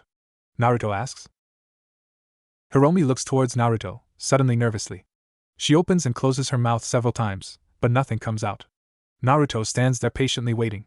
Seeing Hiromi so flustered, Kyubi walks over and the two whisper so low that Naruto's enhanced hearing can't listen in. Kyubi's eyes go wide for a second before a wicked grin appears on her face. Kyubi whispers something back before both women look at him. Naruto gets a sinking feeling in his stomach from the looks he is getting. It's like he is a piece of meat or a toy for them to play with. This will not end well, he thinks. It actually does. But he doesn't find that out, nor does he care at this point. Kyubi walks up and takes his arm before pulling him up to Hiromi. They now stand a foot apart with Hiromi gaining a huge blush. Hiromi-chan has something she wants to ask you. She goes even redder at the suffix. Naruto raises his eyebrow at the suffix, but has no other reaction. Hiromi, on the other hand, has a blush on her face as she turns to Naruto. He finds it is kinda funny seeing a 12-story dragon in human form flustered and nervous about asking him something. I would Muldio Bemet? She finishes very quickly and turns around right after and starts pushing her 2 fingers together. Naruto hears it, deciphers it, processes it, then his brain overloads. Why what? Comes his intelligent question. I have never had a mate, and the boss summons is supposed to bond with the head of the Uzumaki clan. Traditionally, when the boss summons and the head Uzumaki are different genders, they are mates. This ensures a tight relationship between us. She says all this without turning around, not trusting herself not to faint. For once, Naruto doesn't know what to think. On one hand, he barely knows her, and she is a completely different species than him. On the other, she is incredible, beautiful, smart, and strong. But the nagging thing that he doesn't know her makes him leery of outright accepting. Why don't we get to know each other a little better first before we make any hasty decisions? It is more of a statement than a question, but Hiromi looks more than happy to accept. Oh, okay. Where are you going? Maybe I can stay with you. Naruto points to the east. We are headed to Kiri no Kuni. There is the tomb of the protector where I will unlock my water abilities and be able to control gravity. Very handy abilities to say the least. But there is a civil war going on there, so we have to be careful. You can come if you want, but don't attack unless we are attacked first. Hiromi nods. Since I will be staying here for an extended amount of time, I need to make sure things will run smoothly at the den. I will rejoin you in a few hours. Her nervousness and shyness are gone, replaced with her professional game face. Getting a nod and a confirmation from Naruto and Kyubi, she disappears in a puff of smoke. Immediately Naruto turns to Kyubi. What do you have planned? Kyubi gets a curious expression. I don't know what you are talking about. I have nothing planned. She acts innocently, but Naruto isn't buying it. If you're not planning something, then I don't have the Rinnegan. Spill it. I don't want to be surprised in the middle of battle. Kyubi huffs and puffs out her chest indignantly. This also has the effect of pushing her already large pillows. Naruto's eyes shoot down for a second before finding her face again. Kyubi gins on the inside. You will find out when I deem you ready, not before. It isn't something that will harm you, so just drop it. Naruto sighs. Kyubi may want to sleep with him, but once she sets her mind on something, she is so stubborn that she will only diverge it if someone's life in danger. He knows that he isn't going to get it from her now, so there is no point. Come on. Let's get moving. We still have several days before we reach the eastern coast. Time skip 3 weeks. Naruto, Hiromi, and Kyubi step off the boat on Kiri no Kuni. They are in a small coastal town a few days of civilian travel speed from Kirigakure no Sato. As they leave the village, 12 mist ninja appear around them. Look what we have here. A little twig ninja. What would you be doing here in Kiri? The leader, a tall man with a mask and sunglasses with his Hadiate around his bicep. We have business with your Mizukage on behalf of Lady Tsunade, the Godame Hokage. We would appreciate an escort as to avoid any mishaps, and so we don't get lost. The Kiri Jonin looks over Naruto, then Kyubi and Hiromi, assessing honest and threat level. Alright. We will take you to the Mizukage. He snaps his fingers. Instantly, 4 more Kiri nin appear. All 4 are wearing the same outfit, well mostly, and a blank umbu mask.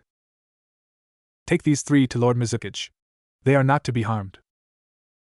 He stands to the side and allows Naruto and the 2 non-humans to pass. Right this way, the leader of the 4 says before jumping away, forcing the 3 to jump after them, revealing the 2 women of having ninja training. As they travel, Naruto gets a better look at the ninja. The leader is an older shinobi male with brown hair that has strips of gray and a goatee. The next ninja is a woman approximately 16. She has very short brown hair and semi-revealing attire, obviously trying to have an advantage to those who aren't used to dealing with women. But it is the 3rd member that really gets his attention. She is roughly 20 to 25, ankle-length auburn hair. She wears the standard umbu clothing with a slight adjustment.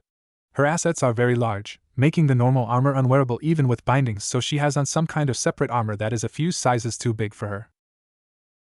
But her body isn't what got his attention. He feels that he doesn't know what he feels from her. But he can feel something coming from her that the others don't have. He doesn't know what it is or how he know it, but something about her is different. He makes a mental note to find out later. His musings about this new feeling completely distract him from the last ninja, but unfortunately for said ninja, he doesn't really matter, so he will remain nameless and be lost to history. Time skip 2 hours, Kirigakure no Sato. Naruto and company along with the escort walk towards the tower in the very middle of the city. Every direction they turn, they see poverty, filth, destroyed buildings, desperation, hunger. It looks like a horror film right in front of them. They all have to repress their gag reflexes since all of them have enhanced senses. The stench of death and human waste is almost overpowering. Luckily, they walk into the tower, and the smell is replaced by a perfume of some sort that counteracts the vile stench that coats the village. They are led up 5 flights of stairs to the Mizukage office where they are immediately ushered in. There they see Yugura juggling kunai behind his desk. He stops once the 3 are inside and the door closes. Ah, you must be the 3 from Konoha. I am Yugura, Yandere Mizukage. How can I help you? Naruto pulls out a scroll and hands it to him. This scroll is different than the one Tsunade handed him. After talking with Hiromi, Naruto sent a dragon messenger back asking for a new scroll. The new scroll arrived shortly before they got on the boat for Kiri no Kuni.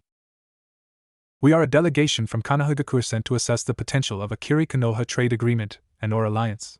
My name is Uzumaki Naruto, and they are Kyu and Hiromi. I am mainly a bodyguard and a leaf shinobi, but I will assess your shinobi, while Kyu and Hiromi are trained to defend themselves, but are civilians and will assess the physical and economic strengths and weaknesses of Kiri. We have been granted a month and a half to survey everything, then we will return home, hopefully with very good things to say, but it may not take that long. During our assessment, we will need access to the surrounding areas of Kirigakure to fully survey the potential of our trade. During all surveys, I will be present as bodyguard and will require a spar between your top 3 shinobi. I hope you will find this acceptable as we wish to make a complete picture of our potential ally. Naruto finishes his speech and waits for the Mizukage's decision.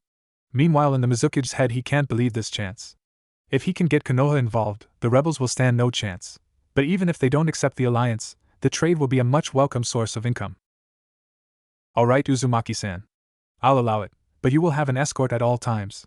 I must also warn you that we are in the middle of a civil war, and your safety is not guaranteed, especially if the rebels learn of you. Naruto bows.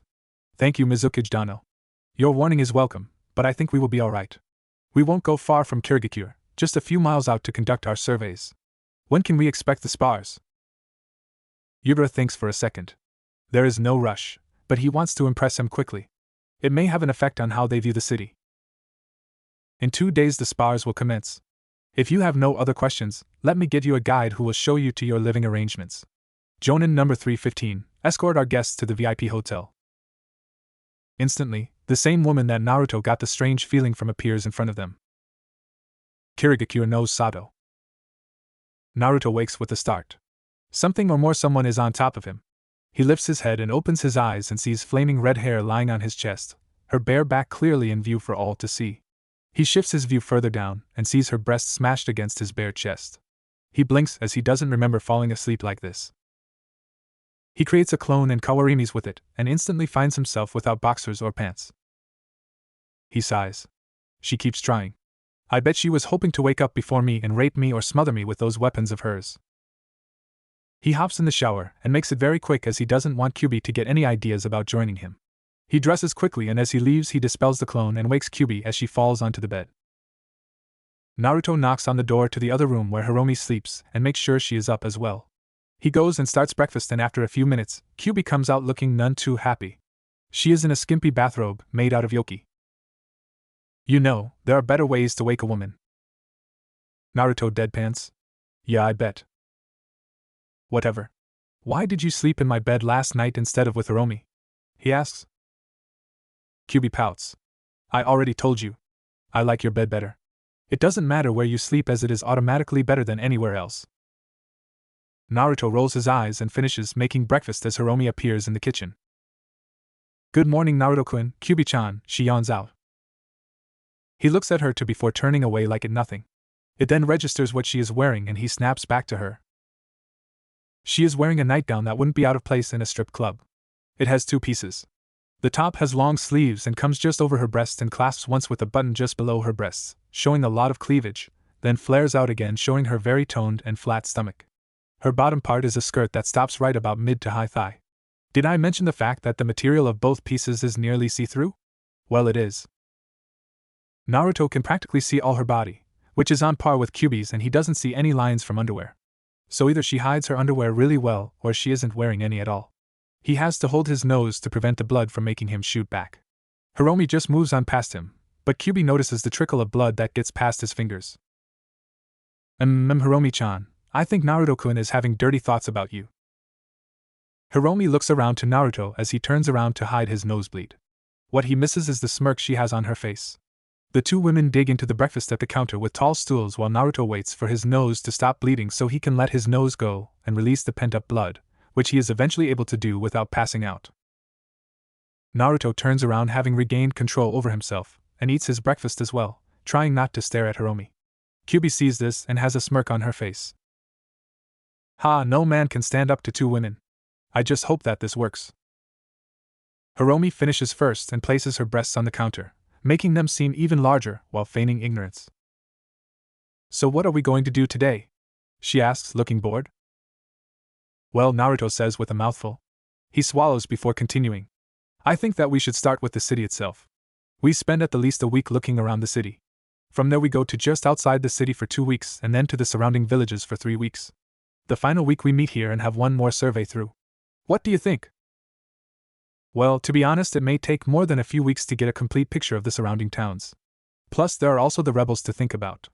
They might attack us for even thinking about allying with Kiri, Hiromi adds. But we only have a total of 2 months to do a job that could take a half a year to do properly. So I think it is a good plan for now, and if we need to make adjustments, we can. Kyubi adds her 2 cents in. Plus, the final week we can move where we need to look at. They finish planning as a knock comes at the door. Naruto, being the most dressed out of the group, answers it after he puts on a Kakashi-like mask, a pair of Abdurrahim-like sunglasses, and a hoodie that covers his hair. What he finds is the auburn-haired Jonin from yesterday at his door. The Jonin is slightly thrown off at the sight of Naruto. She was sure that he would take off the mask here. Now he is more of a mystery. She regains her wits about her. Hello, I have been ordered to escort you around town. When will you be ready? Naruto steps to the side and ushers her in. The Jonin raises an eyebrow at the current state of undress of the women, and just how obscenely hot the two women are. She feels threatened by these women. What woman wouldn't be? They represent everything a woman wants: gorgeous skin, silky soft hair, long legs, amazing bust line that doesn't sag without underwear. So what's your name? Naruto asks, breaking the tension in the room. My Jonin number is 315. You may address me as so, she replies. Naruto shakes his head. That's not what I asked. I asked for your name. What you are called when not on duty. The Kiri Jonin blanches.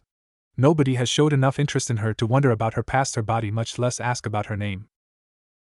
It's Terumi. Mei Terumi. Well, it's nice to meet you, Terumi-san. My name is Naruto Uzumaki. These two ladies are Hiromi and Q. They have no clan name. Hiromi is the shorter one with the golden hair. Mei bows slightly to the women. It's good to meet you too. Well, it's nice to know that not all Kiri shinobi are snobs and have sticks up their asses, Kyubi says. Her voice now lacks the usual power-filled bass, making her voice sound strangely high to Naruto. Mei, for her part, scratches her head bashfully. Well, we are in a civil war, so you can't be too careful. Yes, but that doesn't mean that they have to act how they look, Hiromi jabs. She too lacks her normal powerful voice to keep her cover as just a human. Mei is about to retort to the jab when Naruto steps in, trying to keep the peace. Ladies, calm down. We are their guests, and as such it would do well to remember your manners, he admonishes them. Kyubi childishly sticks her tongue out at him. Spoil sport. Naruto turns to Mei. Well, Terumi-san. We will walk around the village for a week or so and assess it. After that we will move on the areas just outside of the village, then to some closest towns. Does that work? Mei thinks for a second. Yes, that should be fine. Just know that once we leave the area around the city that we will be vulnerable to rebel attacks. I can't guarantee your safety. Naruto waves her off. Don't worry. We can all handle ourselves. So once we get dressed we can go. Time skip 2 days. Naruto stands quietly off to one side of the training grounds, not really thinking of anything, just waiting and observing, Q and Hiromi standing next to him. The last 2 days seem to go by in a blur. Mainly walking around and avoiding questions from their babysitter. At one point Mei asked Kyubi what was Naruto's problem, since he neither asked nor answered any questions directed at him. Q, getting fed up with all the questions, just told her to ask him and not bother her or Hiromi. Speaking of Q and Hiromi, they had been taking a lot of notes. But instead of a deep analysis on the economic stability of the region, They have defense positions, approximate numbers of shinobi, possible entrances. Even if they aren't allowed to participate in the war, they can help out the people fighting to end the reign of the person who caused the deplorable conditions they walk through day in and day out. They don't know if the rebels would improve Kiri, but anything would be better than how it currently is.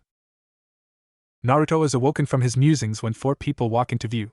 One is the Mizukage, one of their guide, and the other 2 he doesn't know.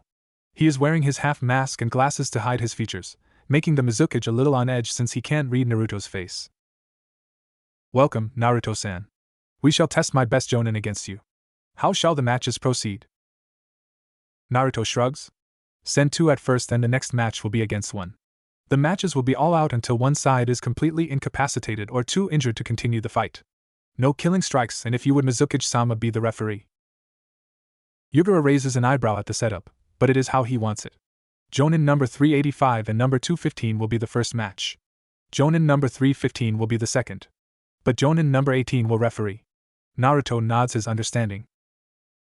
The training area the Mizukage chose was actually the stadium they use for the Chunin exams, but with the Civil War, the exams haven't been to Kiri in over 5 years and isn't likely to return for another few years. The stands are packed with shinobi and non-shinobi alike. Kyu and Hiromi find their way to the spectator box to watch. They talk with quiet excitement between them in anticipation of the match. Jonin #S385, Hanzo, and 215, Mycene, appear in the middle of the arena. Hanzo is shorter than Naruto, wearing no distinctive clothing and armor and a big sword on his back, think Cloud big. Mycene is the same height as Naruto. The only thing distinctive he is wearing is a purple hakama, something akin to a male skirt. He too has a sword, but it is a kodashi and strapped to his waist. Jonin number 18 hops into the arena and begins the match without asking if either party is ready. The 2 Jonin rush Naruto, who gracefully twirls out of the way of both swords. He pulls out a pair of kunai and begins deflecting sword strikes. This goes on for 5 minutes and Naruto isn't even breathing hard. Using a blast of wind, channeled through the kunai, he sends them back a few feet and draws his divine relic. This time Naruto attacks. He appears in front of Hanzo and tries to impale him. But Hanzo uses the flat edge of his sword to deflect and tries to stab Naruto himself. However, he wasn't planning on just how agile and strong Naruto is. Naruto stabs his sword deep into the ground, locking them together. He then uses the locked swords as leverage and lifts the rest of his body off the ground, having a dual purpose of going over the impaling sword and drawing the man off balance. Naruto's feet hits the ground and instantly his knee is in his opponent's face, sending him back several feet from the sheer force of the blow. Suddenly Naruto ducks and is saved from being decapitated. Naruto does a break dance-like move and sweeps the legs out of man. As the man hits the ground, he feels a strong wind near his neck and can barely make out the form of a sword made of wind inches from his windpipe. He looks over to his partner to see if he can help him and sees Naruto standing over him with his metal sword in the same position, just over the throat. Everyone in the crowd, minus Kyuubi, is stunned. To hear of a wind-natured chakra that can be controlled so far from the user through just manipulation is unheard of, and Naruto is a good 5 feet from the man. The match didn't even last 10 minutes. "Winner, Konoha!" shouts the referee. Naruto sheathes his sword and disperses the wind blade, not even sweating. Suddenly Mei isn't feeling so confident. If 2 couldn't take him, then how could she? Jonin number 315, get out there, Yugura orders. Having no choice, she can only hope that Naruto goes easy on her. As soon as the match starts, she forms hand seals. Yotan, Kazan ga no Dama. Lay release, lava balls, globs and cannon version. Naruto's eyes narrow as the molten pockets of lava race towards him. He sidesteps each one and rushes forward, intent on not allowing her to use that sub-element. That's it. That is what is different about her. Using a sub-element requires a bloodline. How she has managed to stay hidden for so long is beyond him. How he feels it, he has no idea, but he will worry about that later. He reaches striking range, but finds Mei is very adept in taijutsu. They trade blows on even ground and Mei decides to up the tempo. She jumps back and forms more hand signs. Futon, Komu no Jutsu. Boil release, skilled mist technique. A thick mist rolls out of Mei's mouth and coats the ground. Naruto feels his cloth start to dissolve at a slow rate. His mind goes into overdrive and forms hand signs of his own. Futon Daitop. Naruto only gets a part of the way through the hand seals as Mei knocks the wind out of him with a powerful kick. But even still, the technique goes off and dilutes the mist to negligible levels. Mei eyes Naruto as she pushes forward with her assault, hoping that with him not being able to draw a breath that it will allow her to win. Unfortunately, that is not what Naruto has planned. He creates several clones, and they all engage Mei to get her off the original. While she is distracted, Naruto recovers and forms hand seals. Katon, Karya Endin. Fire release, fire dragon flame bullet. A huge dragon bursts out of Naruto's mouth as Naruto holds the last symbol to make it appear that he is using chakra to control the dragon. He directs the dragon to the fighting Mei and his clones and makes the dragon kamikaze itself right on top of them. The temperature in the stadium rises dramatically, forcing many to shield themselves from the intense heat. Naruto looks on impassively as the fire burns the ground and liquefies the top layer of ground. Thanks for giving me the materials I need, he hears. Yotan, Kazangan no Kenketsusin. Lava release, geyser of lava. The pool that had been created where the dragon had impacted suddenly shoots forward, straight for Naruto. Naruto then forms hand signs of his own. Anatsusiai, Sensui no Hosaki. Thermal release, fountain of flames. A river of white fire blazes to life right in the path of the incoming lava. It is a battle of heat versus heat. Which sub-element is stronger? Up in the Kage booth, Yugura narrows his eyes. So he is a bloodline user. I guess that is expected of those bloodline-loving bastards in Konoha. Back in the fight, the two jutsu continue to battle. Mei had created a very deep pocket of lava and is just using chakra to direct the liquid substance while Naruto is constantly creating wind-enhanced fire. Eventually, though, the pocket of lava can't compete with near infinite levels of half chakra half yoki enhanced jutsu. The lava pocket runs out of lava and Mei drops the jutsu and leans over panting but has to dodge quickly, lest she become less than ash. She appears on the far side of the arena, doubled over and breathing very difficultly. Naruto just strolls over to her and uses a wind blade to raise her head or she will be cut. Winner, Konoha. Naruto releases the jutsu and Mei drops her knees. That was the most intense battle she has ever been in. Sure, she has sparred with higher level